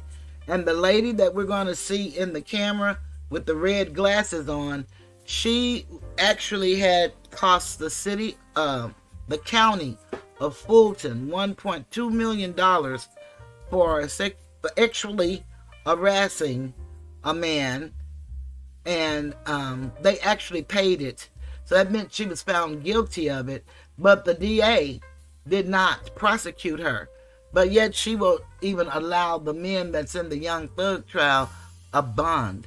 And I think Young Thug was moved, and maybe Shannon, since he was jabbed while in the facility. But this is the facility that you saw that sheriff walk through that they wanted to put Mr. Steele in for vigorously advocating for his client, catching the judge doing wrong.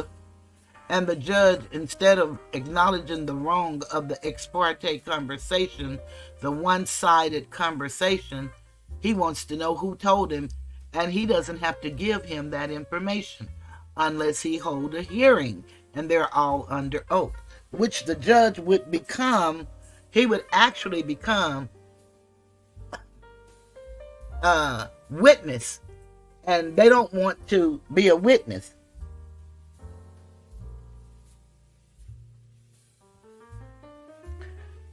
Okay, I don't know who you are, but I don't like these people playing like they're other people. And perhaps that's who you really are. I don't know. But I'm going to say hi back. Let's get into this one.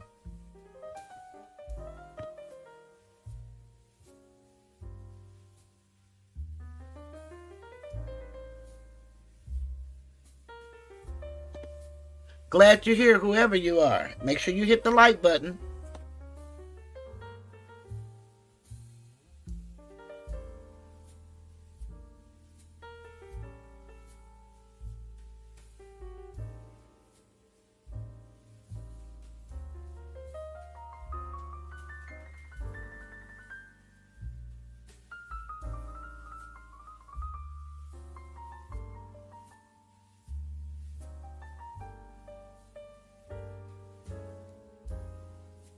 Actually learned the other day after you asked me that question that ORCA is actually not an acronym. It's what they have referred to for this COVID backlog.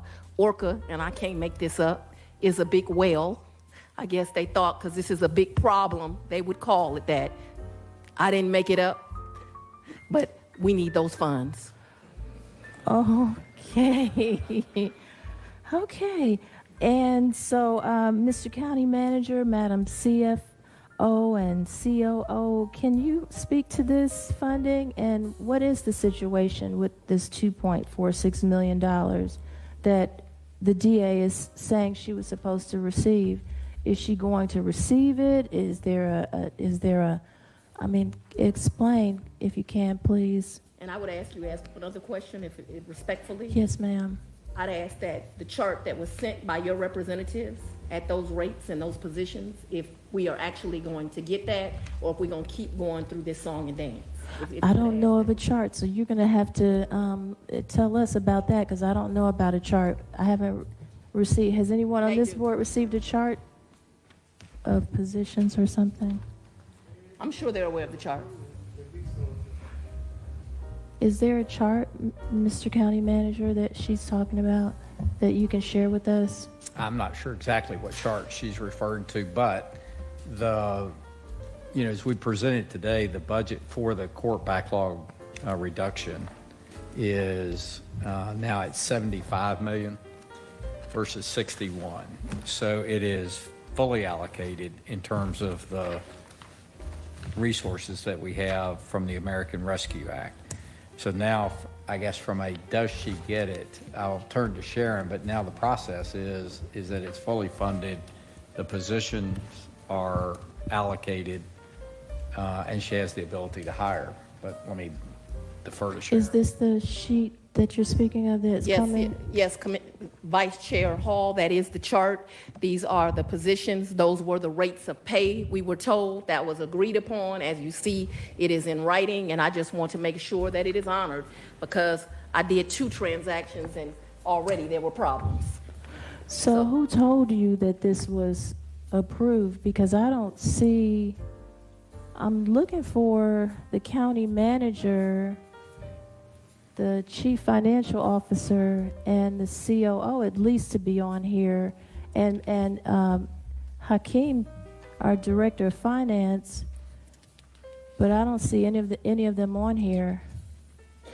On this email, it's coming directly from Shay Alexander, who isn't Shay still just a contractor? Yes. So she told you that this was approved? Yes, we met with Mr. Adams and Ms. Alexander. We did that for months. We wrote out the positions. They met not only with my office, they met with every justice partner. We worked out the things, and then we were sent that this is the list of how you are to do things. And so then we began to do things in that order. And as I told you, transaction 1 and 2, problems already. And so those immediate 1 and 2 have been resolved, but I can't do that for transactions. I've heard you all today talk about hiring for different projects. And what I have to tell you is I've been hiring for the last 6 months, and every time it is difficult. And so I want to assure. And the only proof of her hiring is Nathan Wade and his partners. They have not received the information Ashley Merchant actually did a request under the Freedom of Information Act asking for all of the people that she's hired since she's been in the position, and they have refused to give up that paperwork. This lady sounds like a hustler and who has to get back to the bingo house or get back to the crap table. I don't know which one, but that's what she sounds like to me. The way she's talking to these people about taxpayers' funds. And she's talking about millions.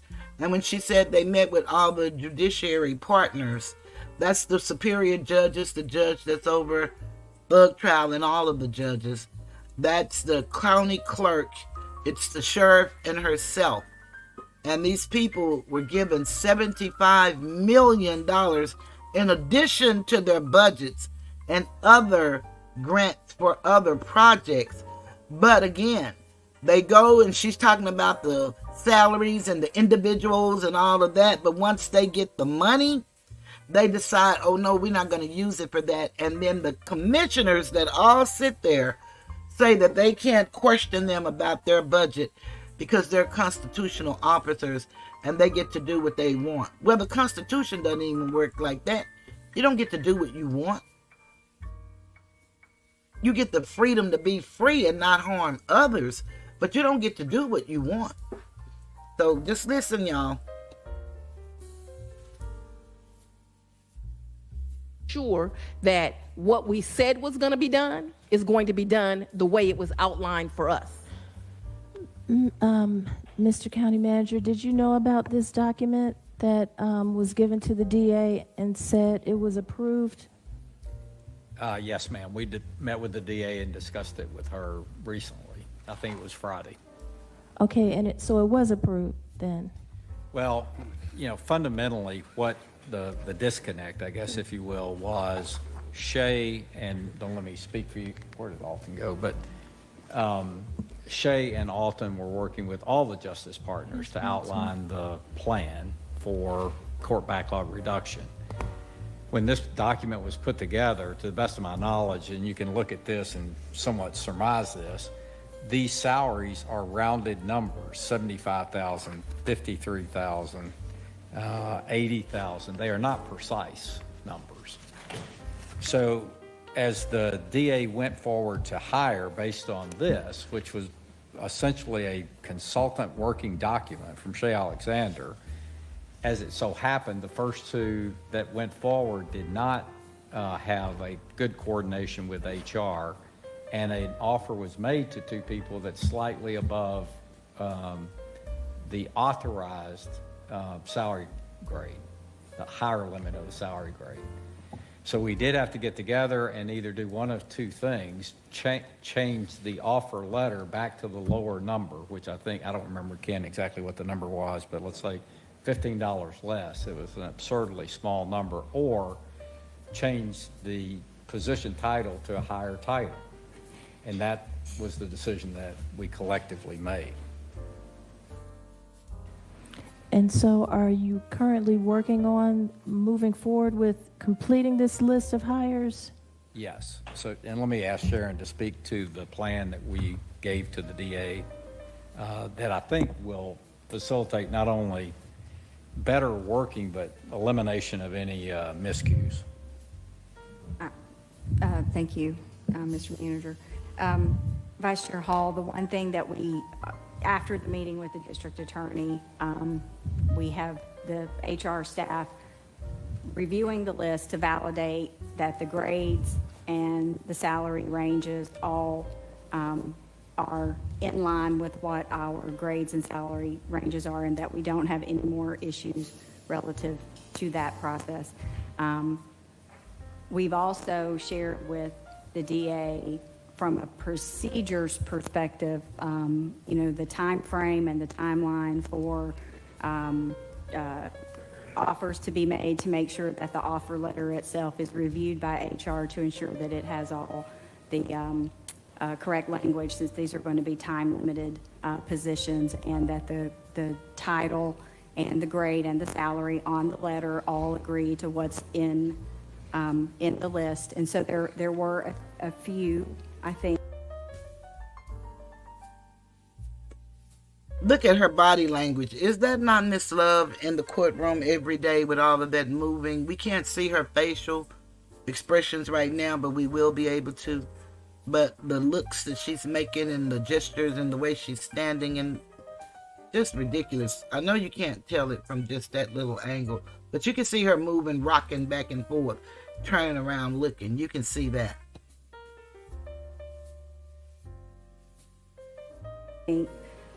Issues that needed to be corrected on the list, which HR and Shay Alexander and the finance department have been working on the last couple of days. It's not just the list for the district attorney. They're reviewing the entire list of all 300 plus positions for the backlog project in general, just to make sure that we don't have any other issues pop up like this. The DA just happened to be out in front on this. So we are trying to work through these issues and get her where she needs to be relative to continuing to move forward. The positions are staggered by month. And in addition to these positions, we also are working with the DA so that she can utilize her salary savings that she's accrued this year to be able to hire some additional temporary positions through the end of the year to help meet part of the need that she identified in her slide. And so, Commissioner Hall, I want to say a couple of things right there. My brother in crime said, hey, they told me they were... Now, she just told us her brother in crime. Now, they're holding Young Thug to his lyrics in his songs. But in order to say my brother in crime, that means that we're committing crimes together. And no one's questioning this DA. She's talking before a commission who must be her partners in crime, and not all, because she has issues just like the judge with the European people on this commissioner board. She has serious problems. But listen to what she's saying. Taking my salary savings, I said they told me the same thing too, till I had the pleasure of seeing County Manager Anderson in the parking lot and told him that when I spoke to the commissioners, they all said that wasn't right, Commissioner, from the mighty District 6. And so after I can get to you, then things change. And so I won't speak because I want the sheriff to be able to utilize some of my time and speak, and I want to make sure you know that this is the struggle that we are going through. And quite frankly, Commissioner Hall, I've told this, I don't say anything behind someone's back, I don't say to their face. And what I have told your county manager, your employee, is I don't have the bandwidth anymore for these games. I need to get to the business of solving crime. And I believe the sheriff wants to address you. Sheriff Labatt. I want to do everything in proper order. Let me be clear. First of all, thank you, Madam DA. And I said this repeatedly, we got the baddest DA in the country. Mm-hmm. Yes, indeed. So I know you got one of the most crookedest DAs in the country. And if that's what bad is, it's not the one Michael Jackson talking about. Because she's bad. the line, I didn't just... Let me add, in my opinion. come up here to be cute. And this vest is for a reason, because I had a county commissioner say that sometimes sheriffs talk big. So I don't play one on TV. I am the sheriff of Fulton County. I'll be on the street tonight fighting crime. Yeah. We started putting people on the street long before tonight, working with APD, working with Georgia State Patrol, creating a Scorpion team that's gonna fight crime. We're gonna give, I told Madam DA, we're gonna fill your desk up. We're gonna fight crime and we're going after these bad guys. Some of y'all thought I was playing. They're going to fight crime. They're going to fill her desk up. Her office is not going to indict people. And so people just going to be languishing in jail. What sense does that make? And not to mention, he's out every night. I don't see how his attitude changed so fast. He went from 0 to 1,000 faster than a Bugatti. But they said that he bought a $200,000 Sprinter Mercedes-Benz for the sheriff. Now you tell me what sense that makes. These people want to be artists. They're in a city full of artists, and they envy these young men that are making music, making multi-millions of dollars, and they feel that they're out here fighting crime, they say. I don't think they're fighting crime. I think they are a part of the criminal enterprise, which I see RICO. I see RICO in the way that this Fulton County is handling their business far greater than anyone that they're charging with RICO charges. And the majority of her cases that she's only working are RICO cases. In my opinion, if you go to a wash terrier, some people call it a wash house, then they have a lot of different machines in there. And if you notice the amounts of money that he was paying his wife was in small amounts, small increments, that means that they're washing more clothes. We call them clothes, they call them money. It's called laundering, in my opinion. I can't see it any other way. And I remember the judge in the Young Thug trial said that you people need to realize that this is being televised. The world is watching. Well, the world is watching, and we all have opinions, whether right or wrong. We all see impropriety. We all see and even smell the odor of mendacity. But let's listen to him. Oh, and by the way, if you do a little research, he was an ex-Orange Star with a P.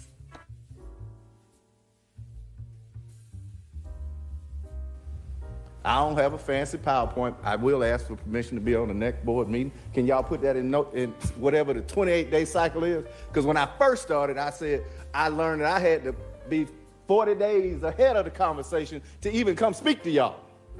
See, I'm not used to that. What? Let me back up and say thank y'all. Thank you for coming to visit. Thank you for having the conversations. Thank you for the $6.8 million. Let me be clear that I had to get 4 votes on, right? I can do the math. Only to find out later, it wasn't a pay raise, it was a salary adjustment. Let me be clear.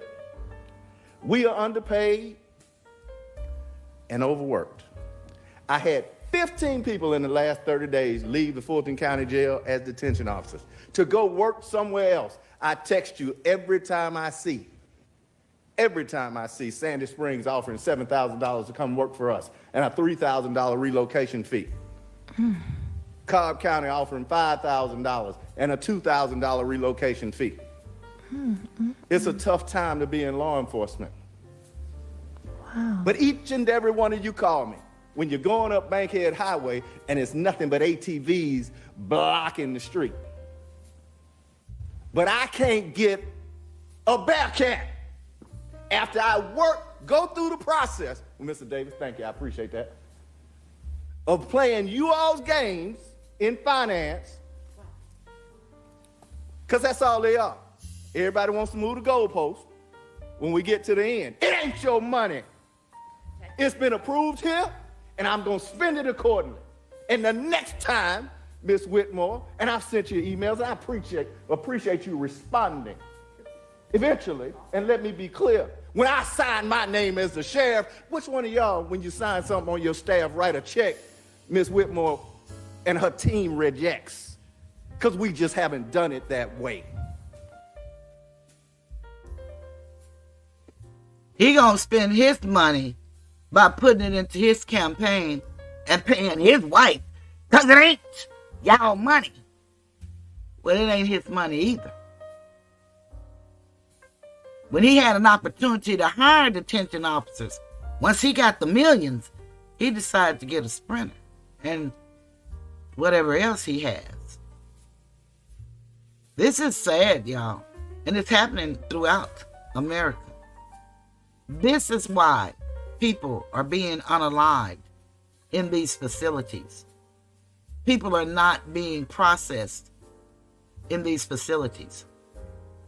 We're going to stop in a very few minutes, but I just needed y'all to hear this because I needed y'all to see how we got to what happened to Mr. Leonard Fortner and others. It's this kind of buffoonery.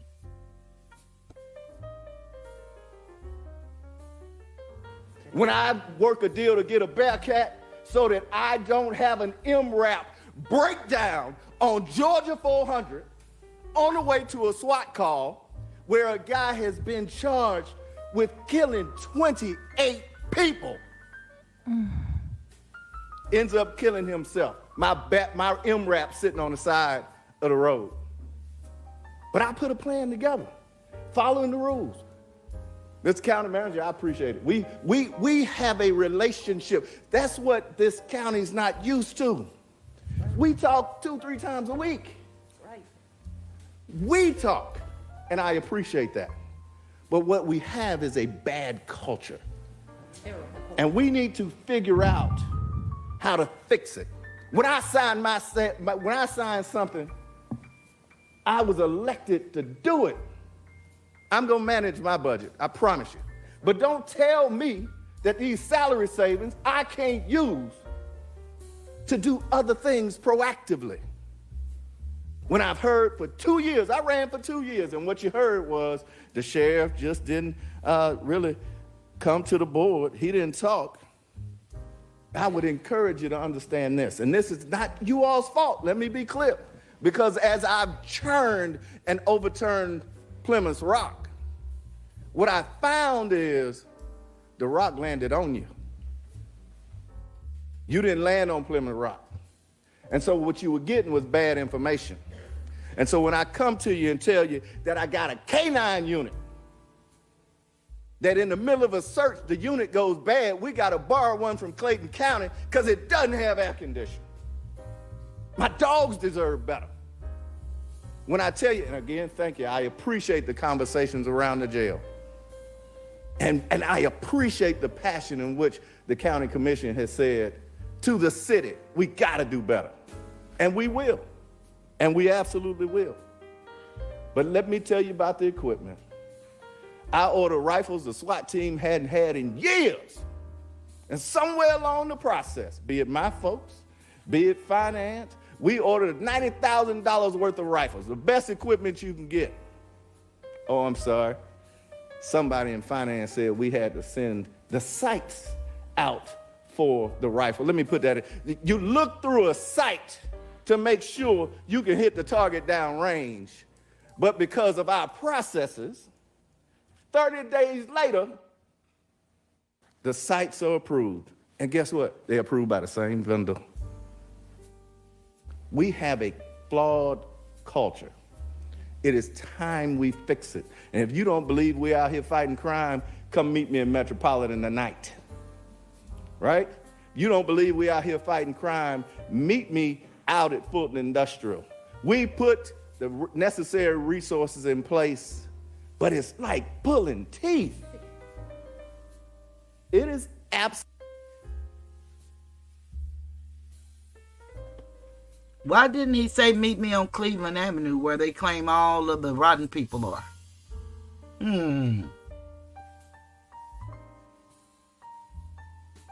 Absolutely absurd. I do want to give a shout out to the county attorney and her team. The 11th Circuit ruled in our favor today. Hopefully you can give the board some update on that because it's good news about how we treat people. See, I didn't just get in here to walk around. We are going to handle our business. I am going to bring you the facts. And Commissioner Hausman, I appreciate you asking for the facts. But we are going to bring you what you need in the next board meeting, right? That will show you that we are $20 to $30 million understaffed if you want to have a true sheriff's office in your county. We are partnering with all 15 cities to include colleges to get the best training we can get to give our citizens what they need and deserve. See, what I come to learn is that you being plural in many instances, didn't understand the breadth and aspect of what the sheriff's office actually does on a daily basis. I appreciate the additional conversations so that we can, but now we're 6 months in. The education is gone and we need your help. So I wasn't privy, and I appreciate Alton and Shay in the conversations around this rescue money. But when I said I needed 50 deputies and it comes back on that chart that I'm getting 15, somebody didn't hear me. Or when they give you money for 50 deputies and you only hire 15. You say you can spend the money the way you choose to and you found a need somewhere else. I think we've heard enough of them. If you want to finish looking at this video, I have it inside of the description because I want to get to the human rights and I don't want to be on here a whole lot much more longer. So give me a moment.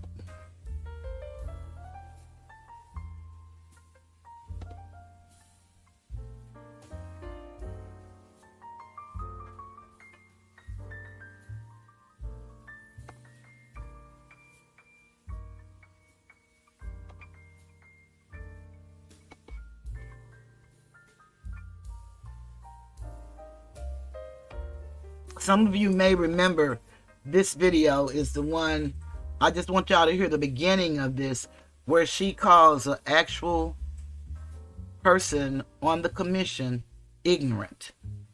And these people say they're professional and they're working hard and they can't get the money they need for the people they need. That's what she's telling the churches in the hoods when she goes.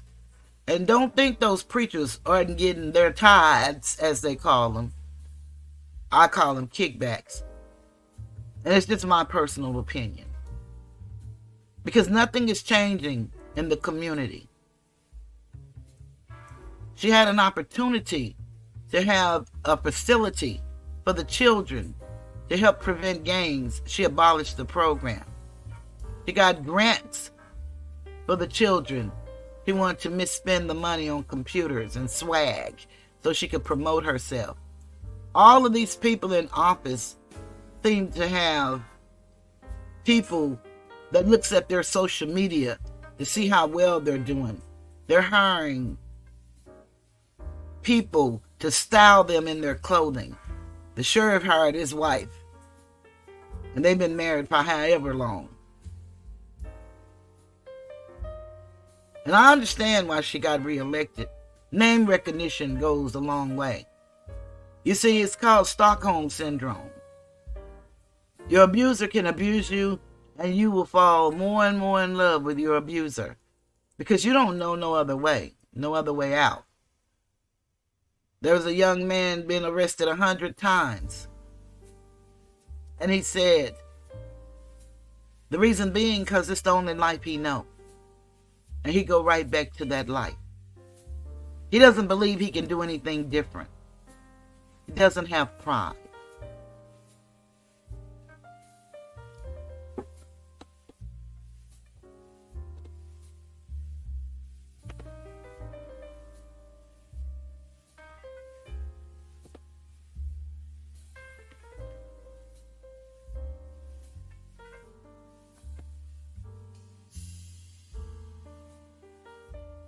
Fulton County Court Administration, through a public records request, there were about 1,232 individuals at the jail as of August of this year who had not been indicted.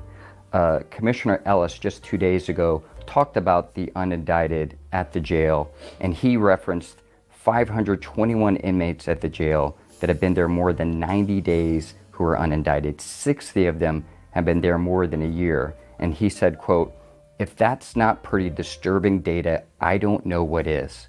What's your reaction to that? That Commissioner Ellis is not a supporter of criminal justice, is ignorant, doesn't know what he's talking about most days, and is just not really trying to make himself informed of the issues or the progress. That would be my reaction to that statement. People have to be realistic about what was here when we arrived, what the crime rates were just post-pandemic, and then realistic about the resources it will take to deal with the issues. And so typically I don't rely that heavily on the data they give.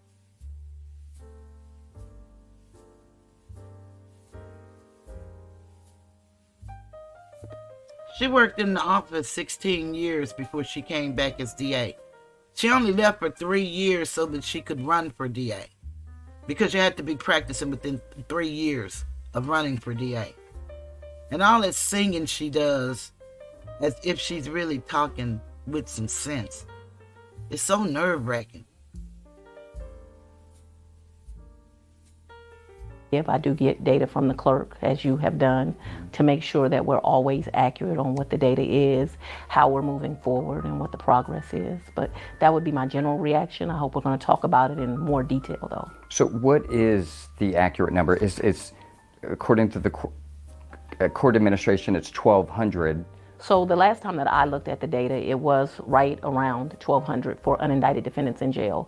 About 800 of those defendants were 90 days or less, right? So that would put you at about 400, doing basic math, that are more than 90 days. But first of all, you have to understand what's the relevance of that. There's not relevance to that in terms of they want to give you a false narrative. And the false narrative they want to give you is that if someone is unindicted, that means they don't have access to bond or to freedom. That's not correct. And so we have to deal with that. Do you understand what I mean when I say that? The commissioners have tried to paint this picture that somehow incarceration and indictment tie hand in hand, and they don't. The only thing 90 days does is say by law, at 90 days, if one is not indicted, they're entitled to a bond. So it's really counterintuitive, the argument that they're making in general. You have to deal with what it was when we got here. We got here on January the 1st of 2021. When we got here on January the 1st of 2021, there were more than 18,000 cases unindicted. More than 18,000. Very well documented. Don't have to rely on me. You can rely on the clerk for that particular number. That's January 1st of 2021, 18,000 cases unindicted. Those cases went back to the year of 2012, really. But even if you... And she worked in that office, but during that time she was prosecuting teachers. See what kind of sense this makes? I'm going to stop her so that I can get to this document. All of these videos, like I said, they're inside of the description if you want to finish listening to the lies. It is really sad what they're doing to people. And she said the law says. Well, if the law says that, then that means you're supposed to be a law-abiding citizen. As a DA, you are supposed to live to a higher standard than others.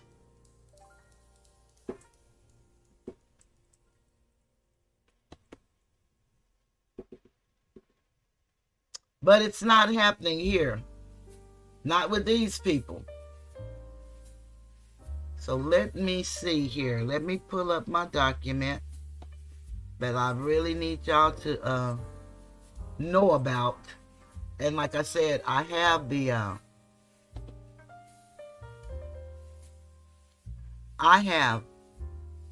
website inside of the description.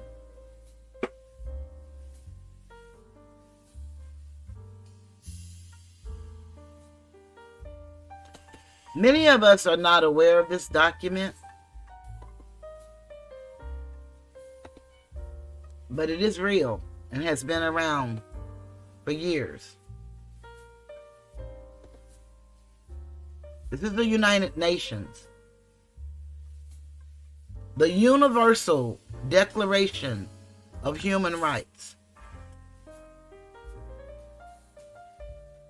The Universal Declaration of Human Rights, and they have a PDF, is a milestone document in the history of human rights, drafted by representatives with different legal and cultural backgrounds from all regions of the world. So this is a global document. The Declaration was proclaimed by the United Nations General Assembly in Paris on 10 December 1948. And we're still mistreated.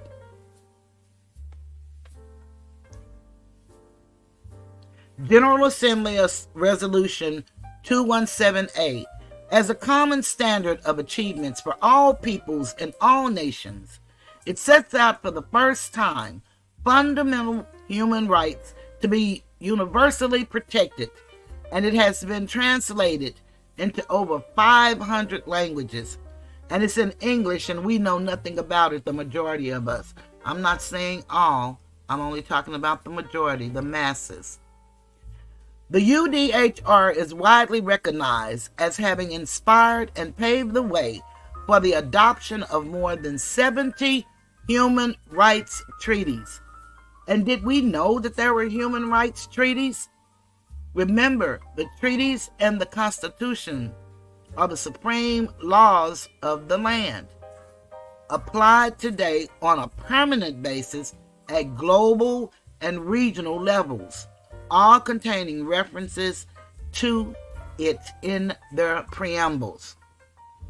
Preamble. Whereas recognition of the inherent dignity and of the equal and inalienable rights of all members of the human family is the foundation of freedom, justice, and peace in the world. Whereas disregard and contempt for human rights have resulted in barbarous acts which have outraged the conscience of mankind, and the advent of a world in which human beings shall enjoy freedom of speech and belief and freedom from fear and want has been proclaimed as the highest aspiration of the common people. Whereas it is essential, if man is not to be compelled to have recourse as the last resort to rebellion against tyranny and oppression, that human rights should be protected by the rule of law. And remember, we get the color of law. They telling us about the rule of law. Whereas it is essential to promote the development of friendly relations between nations.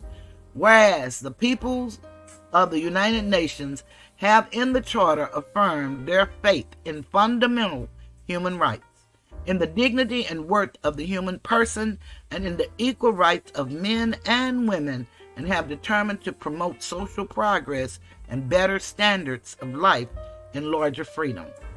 Whereas member states have pledged themselves to achieve, in cooperation with the United Nations, the promotion of universal respect for and observance of human rights and fundamental freedoms. Whereas a common understanding of these rights and freedoms is of the greatest importance to the full realization of this pledge.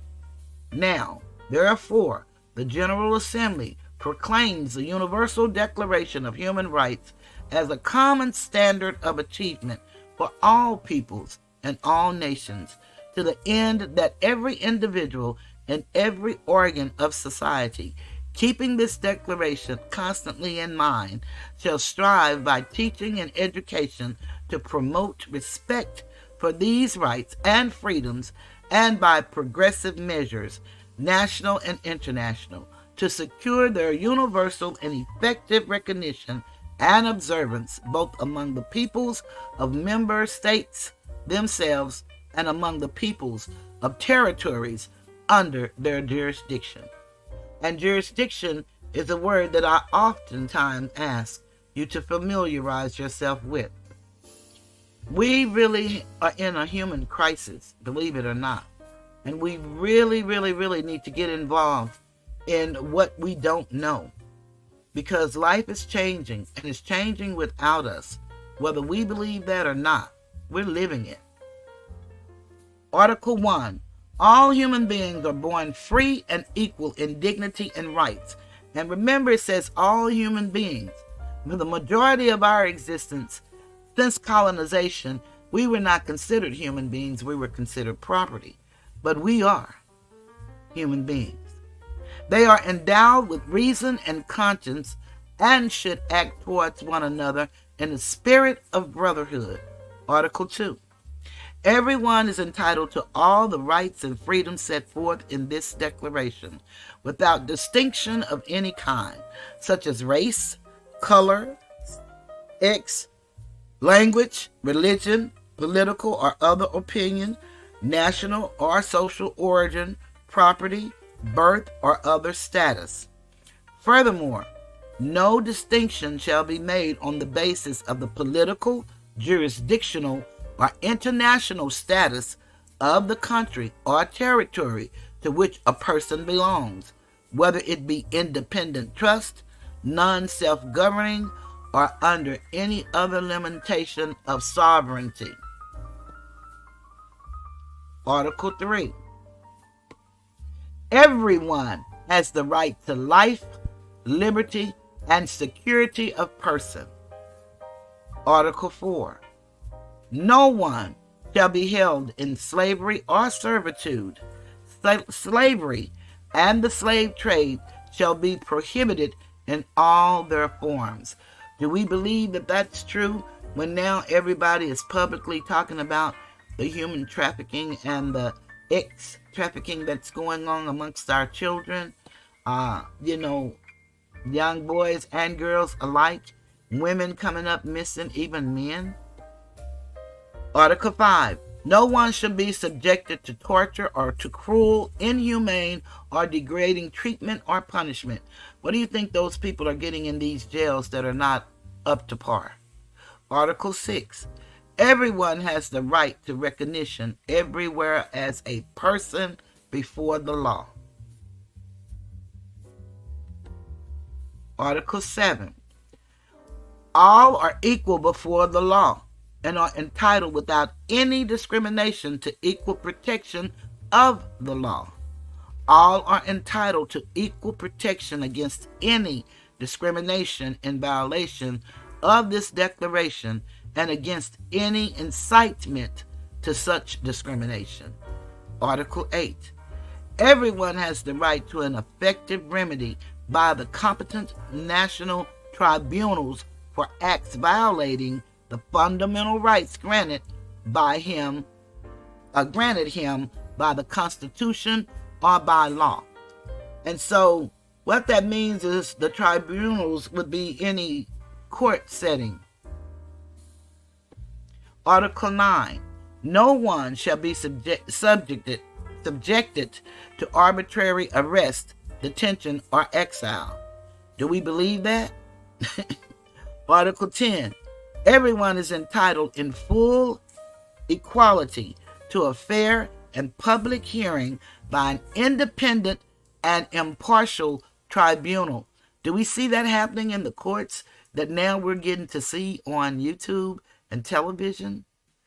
In the determination of his rights and obligations and of any criminal charge against him.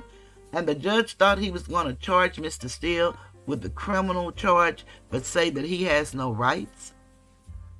That's against crimes against humanity. Article 11, number 1. Everyone charged with a penal offense has the right to be presumed innocent until proved guilty according to law in a public trial at which he has had all of the guarantees necessary for his defense. That was the problem with the ex parte conversation. Number 2, no one should be held guilty of a penal offense on account of any act or omission which did not constitute a penal offense under national or international law at the time when it was committed, nor shall a heavier penalty be imposed than the one that was applicable at the time the penal offense was committed. And that's why when you are accused of a crime, as according to how your Constitution read, ours read, when the legislature make laws they start at the start date. They don't retro back. But in Georgia, I've seen where they retroed back on some things. So each state has its own constitution, and that's why it's imperative that you put it in your favorites, you bookmark it, you print it, you do whatever you need to do, and have it at your disposal, your constitution for your state and the U.S. Constitution.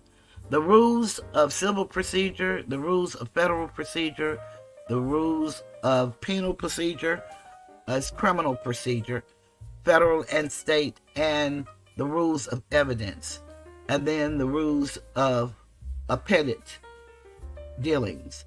It's necessary that you have those things, because you never know when you may find yourself in a situation and perhaps you don't have money to pay anybody. You have a right to be your own advocate, and all you have to do is read. That's the only thing I can say. Now, you got to comprehend what you read and follow the rules, and every court has rules, and they'll tell you what to do and how to do it. They just won't give you legal advice. Article 12. No one shall be subjected to arbitrary interference with his privacy, family, home, or correspondence, nor to attacks upon his honor and reputation. Everyone has the right to the protection of the law against such interference or attacks. Article 13. Number 1. Everyone has the right to freedom of movement and residence within the borders of each state. Number 2. Everyone has the right to leave any country, including his own, and to return to his country. But they made it where you have to have a passport, which is normally made for vessels and ships. But they made it where you have to have a human passport. If you don't have that passport and you leave this country, you ain't coming back.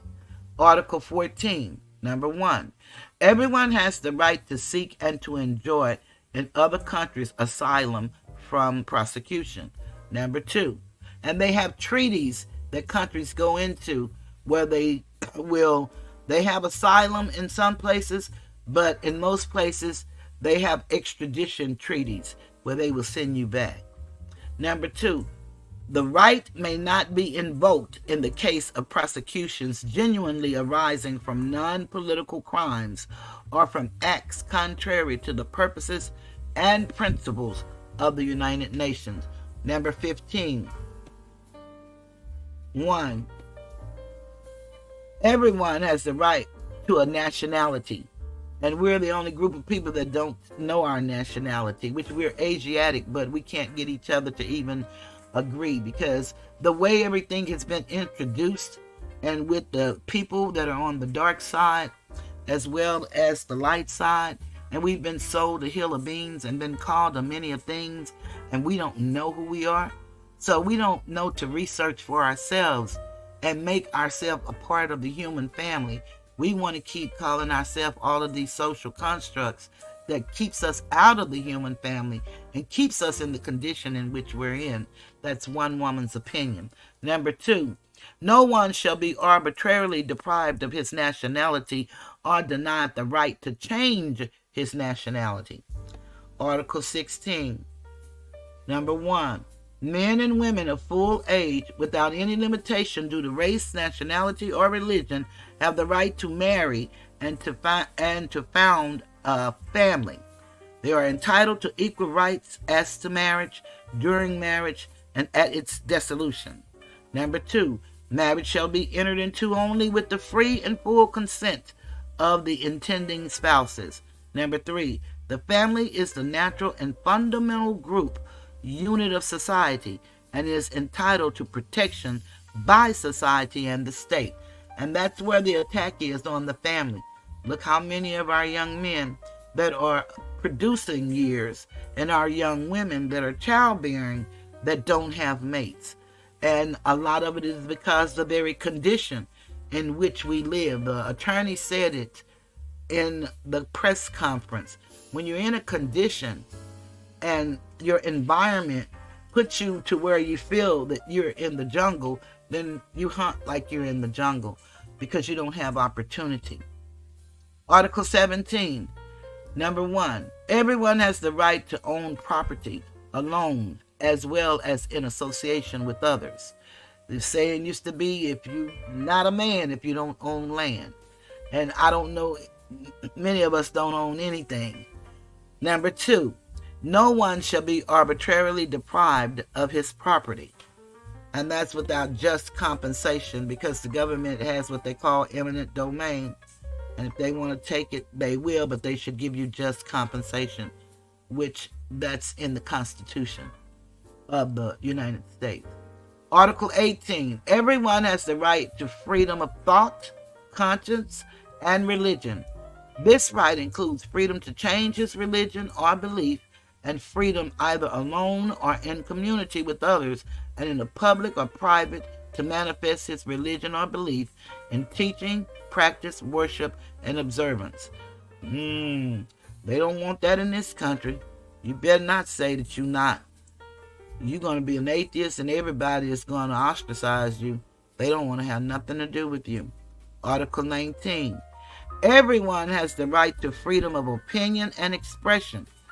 This right includes freedom to hold opinions without interference and to seek, receive, and impart information and ideas through any media and regardless of frontiers. And the way they stop us from doing that is through policy, procedure, and guidelines. But we have that right. We just don't challenge it. Again, he who does not claim a right or challenge a person telling you you don't have the right has no right to the right. Article 20. Number 1, everyone has the right to freedom of peaceful assembly and association. Number 2, no one may be compelled to belong to an association, although it may be beneficial, because most of the people in power belongs to some association. Article 21, number 1, everyone has the right to take part in the government of his country, directly or through freely chosen representatives.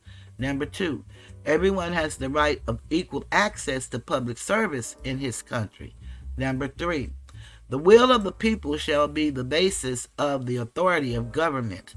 This will shall be expressed in periodic and genuine elections, which shall be by universal and equal suffrage, and shall be held by secret vote or by equivalent free voting procedures. Article 22. Everyone, as a member of society, has the right to Social Security and is entitled to realization through national effort and international cooperation, and in accordance with the organization and resources of each state, of the economic, social, and cultural rights indispensable for his dignity and the free development of his personality. Article 23. 1. Everyone has the right to work, to free choice of employment, to just and favorable conditions of work, and to protection against unemployment. Number 2, everyone without any discrimination has the right to equal pay for equal work, and we know that doesn't happen. Number 3, everyone who works has the right to just and favorable remuneration, ensuring for himself and his family an existence worthy of human dignity and supplemented, if necessary, by other means of social protection. Number 4, everyone has the right to form and to join trade unions for the protection of his interests. And you know, a lot of the states fight unions real hard. Article 24, everyone has the right to rest and leisure, including reasonable limitation of working hours and periodic holidays with pay. So a lot of things that's happening, we don't know why they're happening, but we know they are happening. We don't know sometimes why they abide by them, sometimes they don't. But there are laws in place and securities that ensure us the rights that we have. These are rights. These are not privileges. Number 1, everyone has the right to a standard of living adequate for the health and well-being of human and of his family, including food, clothing, housing, and medical care, and necessary social services, and the right to security in the event of unemployment, sickness, disability, widowhood, old age, or other lack of livelihood in circumstances beyond his control.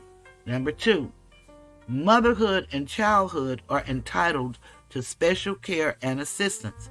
All children, whether born in or out of wedlock, shall enjoy the same social protections. And then they have so many stipulations now on benefits. You know, it's kind of like Fulton County. They get all this money from the government supposedly to help the people in their state that's in need, but they put the stipulations and the rules and the policies so that most people don't qualify. Article 26, number 1, everyone has the right to education. Education shall be free, at least in the elementary and fundamental stages. Elementary education shall be compulsory. Technical and professional education shall be made generally available, and higher education shall be equally accessible to all on the basis of merit. Number 2, education shall be directed to the full development of the human personality and to the strengthening of respect for human rights and fundamental freedoms. It shall promote understanding, tolerance, and friendship among all nations, racial or religious groups, and shall further the activities of the United Nations for the maintenance of peace. Number 3, parents have a prior right to choose the kind of education that shall be given to their children. This is a right. It's not a privilege. But if you don't know that, then you can get caught up with CPS and all kind of stuff.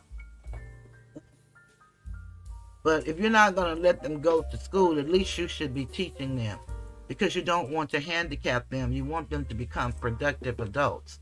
Article 27, number 1.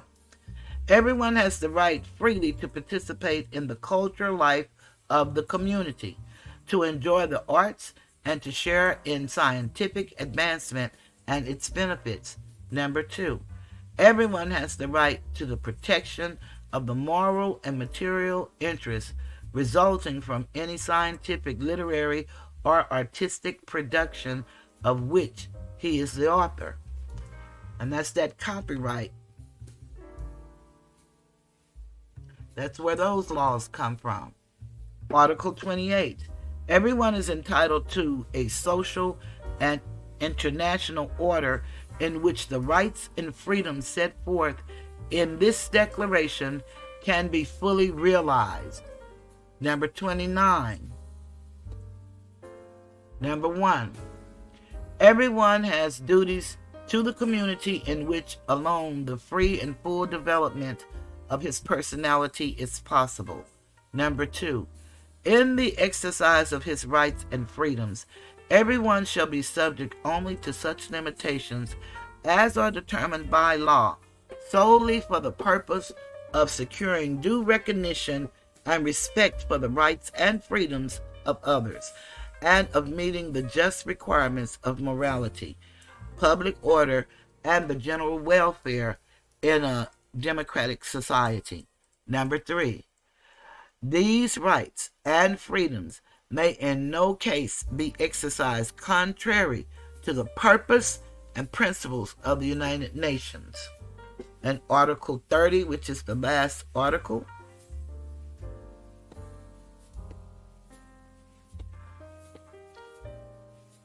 let me get over here. Nothing in this declaration may be interpreted as implying for any state, group, or person any right to engage in any activity or to perform any act amid at the destruction of any of the rights and freedoms set forth therein. Now, those are the rights of human beings. Unalienable rights. Unalienable. We're born with these rights. This Universal Declaration of Human Rights just enforces the rights. So, last document I'm going to share, and I appreciate all three of you for staying. And if you must go, I understand, because I'm going to finish this out.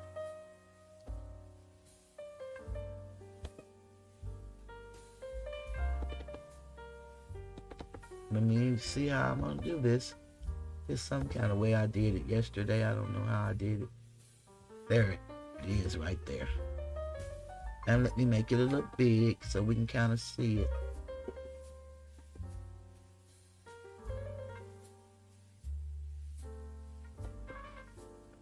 Oh man, look what I just did.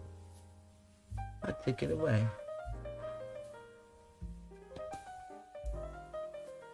Well, you can't see the first line, but I'll tell you what it is.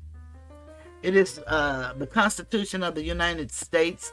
These are the things that these people are depriving people of.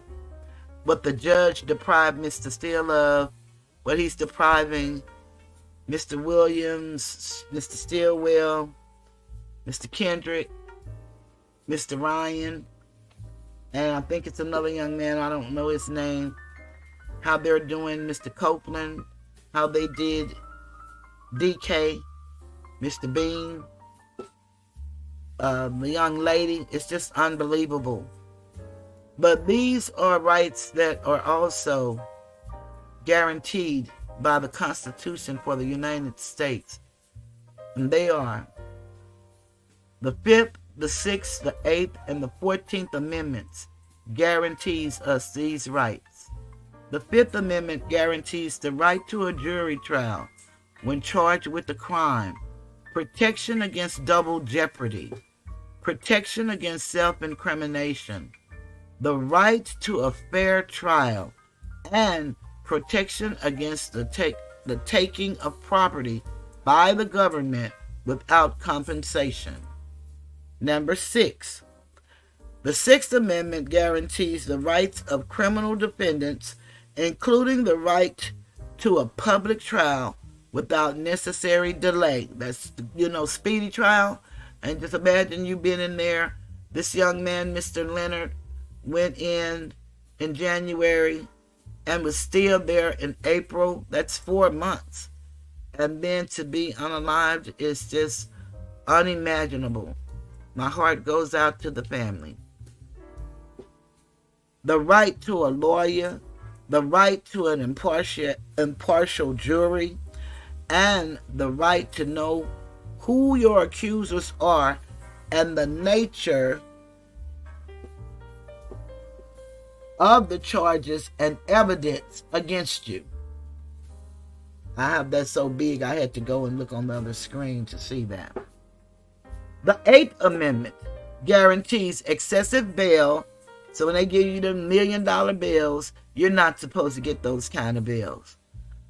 Shall not be required, nor excessive fines, nor cruel and unusual punishments inflicted.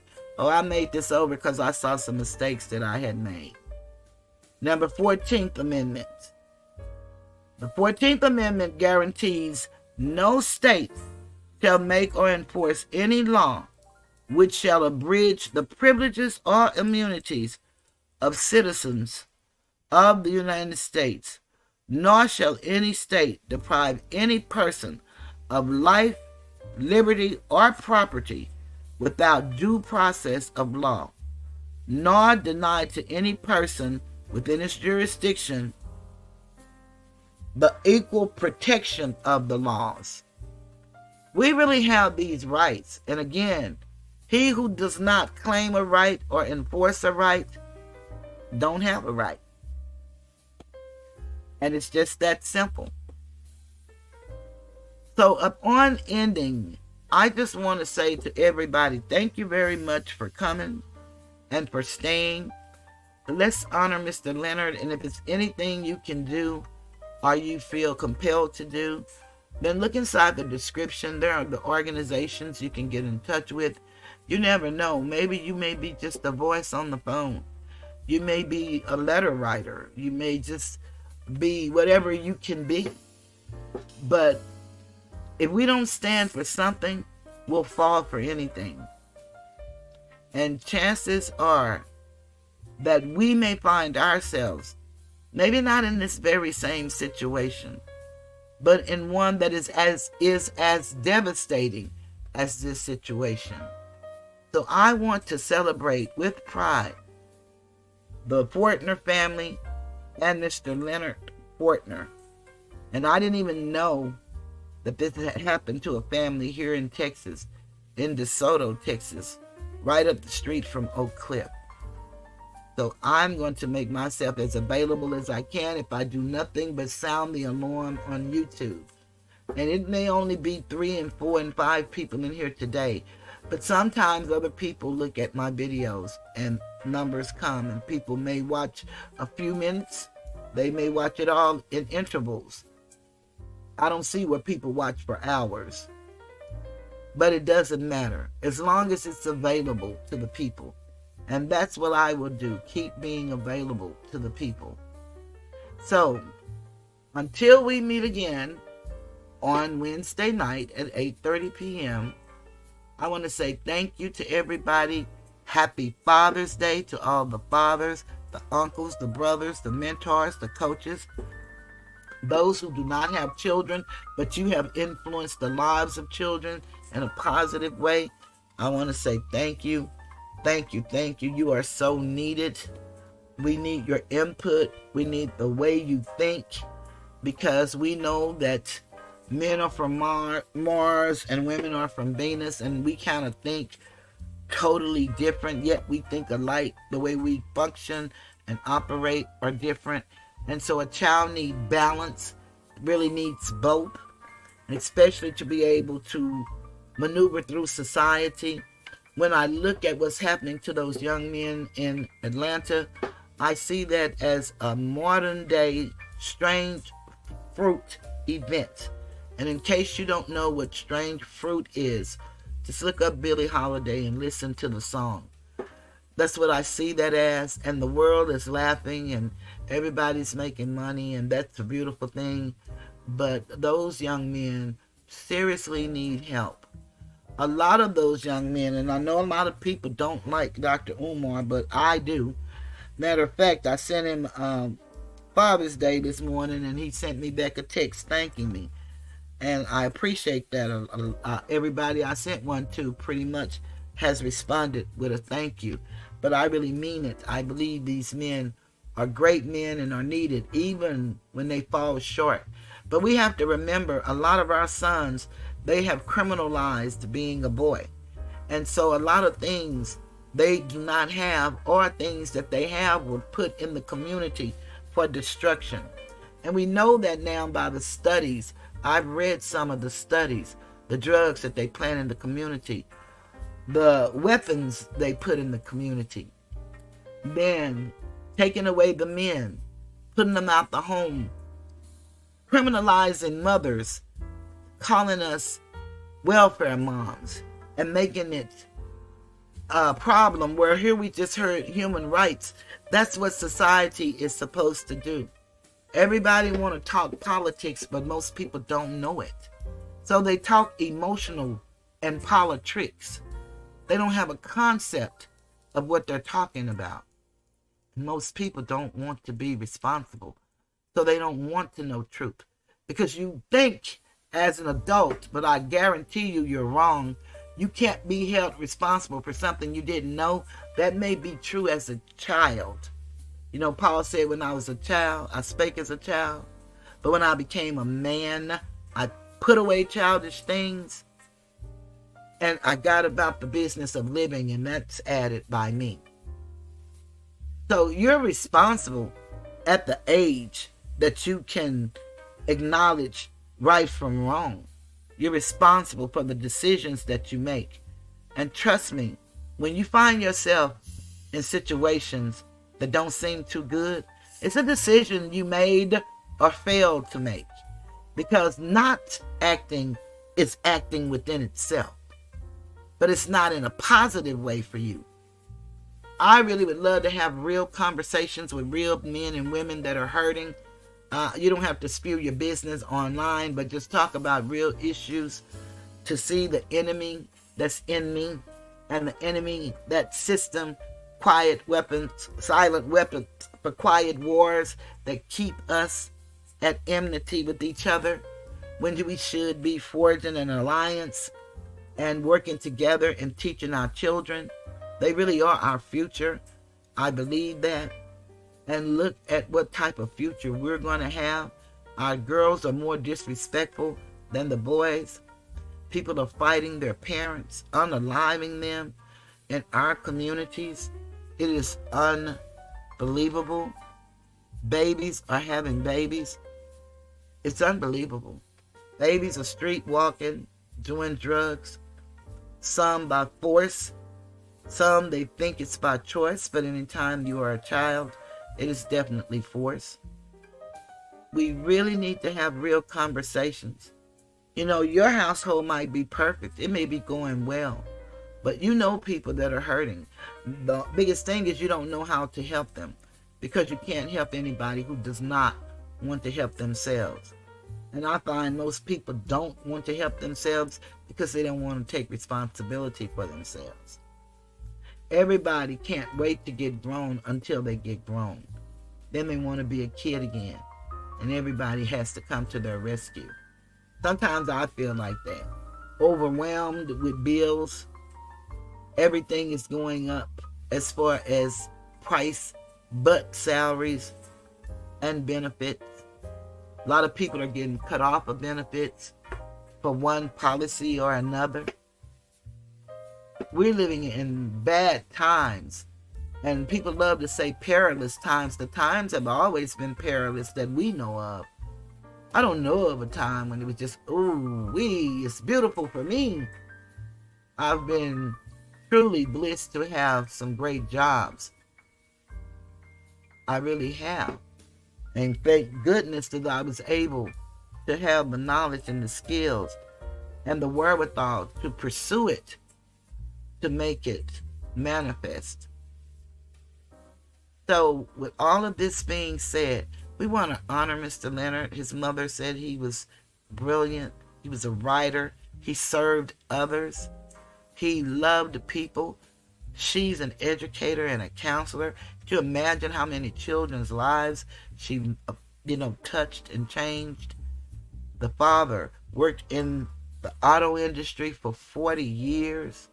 The brother worked with special needs children. That touched my heart so, because my sister Phyllis, she left the banking industry and went into education, and she too worked with special needs children. And I grew an affinity for children with Down syndrome because she had two students in her class. One was totally nonverbal and the other one only said so much. But she taught those young men both how to say their names. And if I'm not mistaken, I don't want to lie, but she taught them how to write it too. But I definitely know the son who could not speak, he was nonverbal. When his mom heard him speak, she came up to that school and she cried. She was so grateful because she heard him say something to her. And he could say his name. And I often wonder, where are they today? And we adopted her class one year when I worked for the IRS. My organization that I was affiliated with, we adopted that class. And those children were so happy with the gifts that we brought. Every kid got a coat, a hat, and gloves. And then they got something of their choice, something that they really wanted. We did that. And thank goodness back then they didn't have all of those games and stuff, and those children didn't want those kind of things. But the things that they wanted, we were able to accomplish it. So it's so much work to do out here. You know, they say the harvest is plenty, but the workers are few.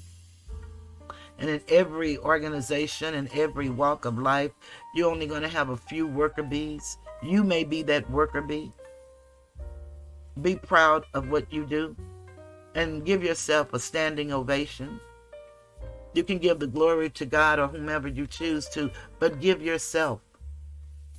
Acknowledge what you do for you and for others. We're taught really to kind of like leave us out. And that's kind of how we get lost in translation. And some of us suffer from depression and bipolar disorder and other disorders, which I think they're just names that these people call them. They could be as real as they come. I go with emotional trauma. That's how I live life. But I don't take away anything from anybody. I just know in science a lot of this stuff hasn't been proven. But they say that when we talk about truth, we're giving out misinformation. May it never be. I like for you to research for yourself and find the answers. That's what I would like to see happen. Help your babies. They need us. And one day they're going to wake up, perhaps, and we're not going to be here. But look what happened to Mr. and Mrs. Fulton. They had no idea what would happen to their baby. So we want to lift them up. And I'm going to close with my favorite song, as you know, The Greatest Love. Hope to see you all Wednesday. And I'm leaving the Tiger's Den. Goodbye. Please hit the like, share, comment. Make a comment in the comments, even if you just do an emoji.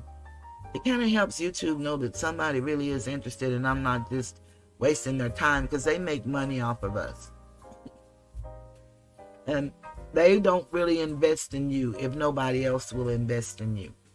They just won't do it. So I understand that concept. I'm willing to do this for free because that's literally what I'm doing. Not that people don't give to me, but it's not what I anticipated as a second stream of income. I rarely get checks, but I'm going to show up because you guys show up and you give me likes. I don't know how much many of you share. Sometimes I see that someone has shared, sometimes I don't. But even if you don't send it to somebody, tell somebody about it. I'm not computer savvy, so I don't know how to put my thumbnail on Instagram and on X to let people know to tune into the Tiger's Den. I'm going to learn that one day, but I don't really like the computer, so it's kind of hard for me to get interested in stuff that I don't like. I do what I do, and I like what I like. And I appreciate you all for tolerating and accepting me just as I am, because I am who I say I am, and I am Toothless Tiger. Goodbye. I believe the children are our future. Teach them well and let them lead the way. Show them all the beauty they possess inside. Give them a sense of pride to make it easier. Let the children's laughter remind us who we used to be. Everybody's searching for a hero. People need someone to look up to. I never found anyone to fulfill my needs. A lonely place to be. So I learned to depend on me. I decided long ago never to walk in anyone's shadow. If I failed, if I succeed, at least I'll live as I believe. No matter what they take from me, they can't take away my dignity, because the greatest love of all is happening to me. I found the greatest love of all inside of me. The greatest love of all is easy to achieve. Learning to love yourself is the greatest love of all. And if by chance that special place that you've been dreaming of takes you to a lonely place, find yourself in love.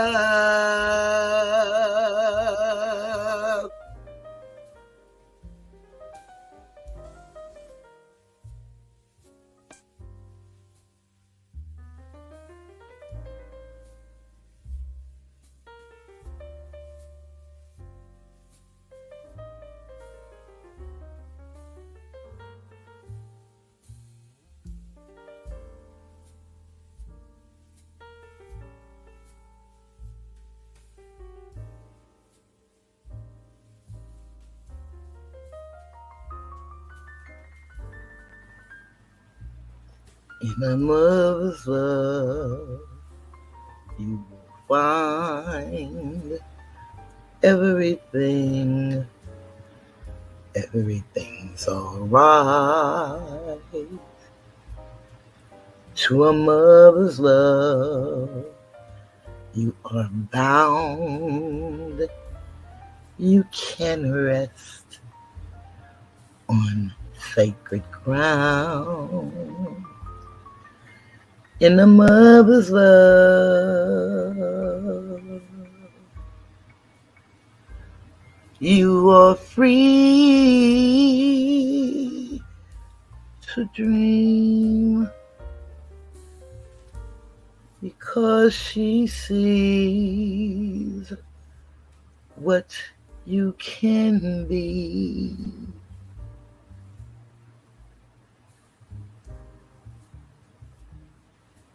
In a mother's love, you see the sun, enough for two,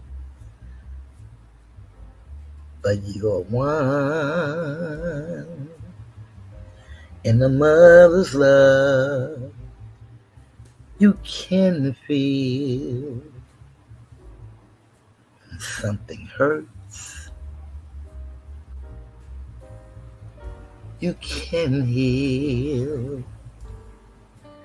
Yes, a mother's love is real. You grow because she knows to let you go. Yeah, mama.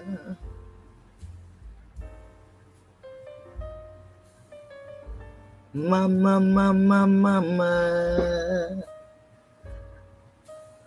Mother's love.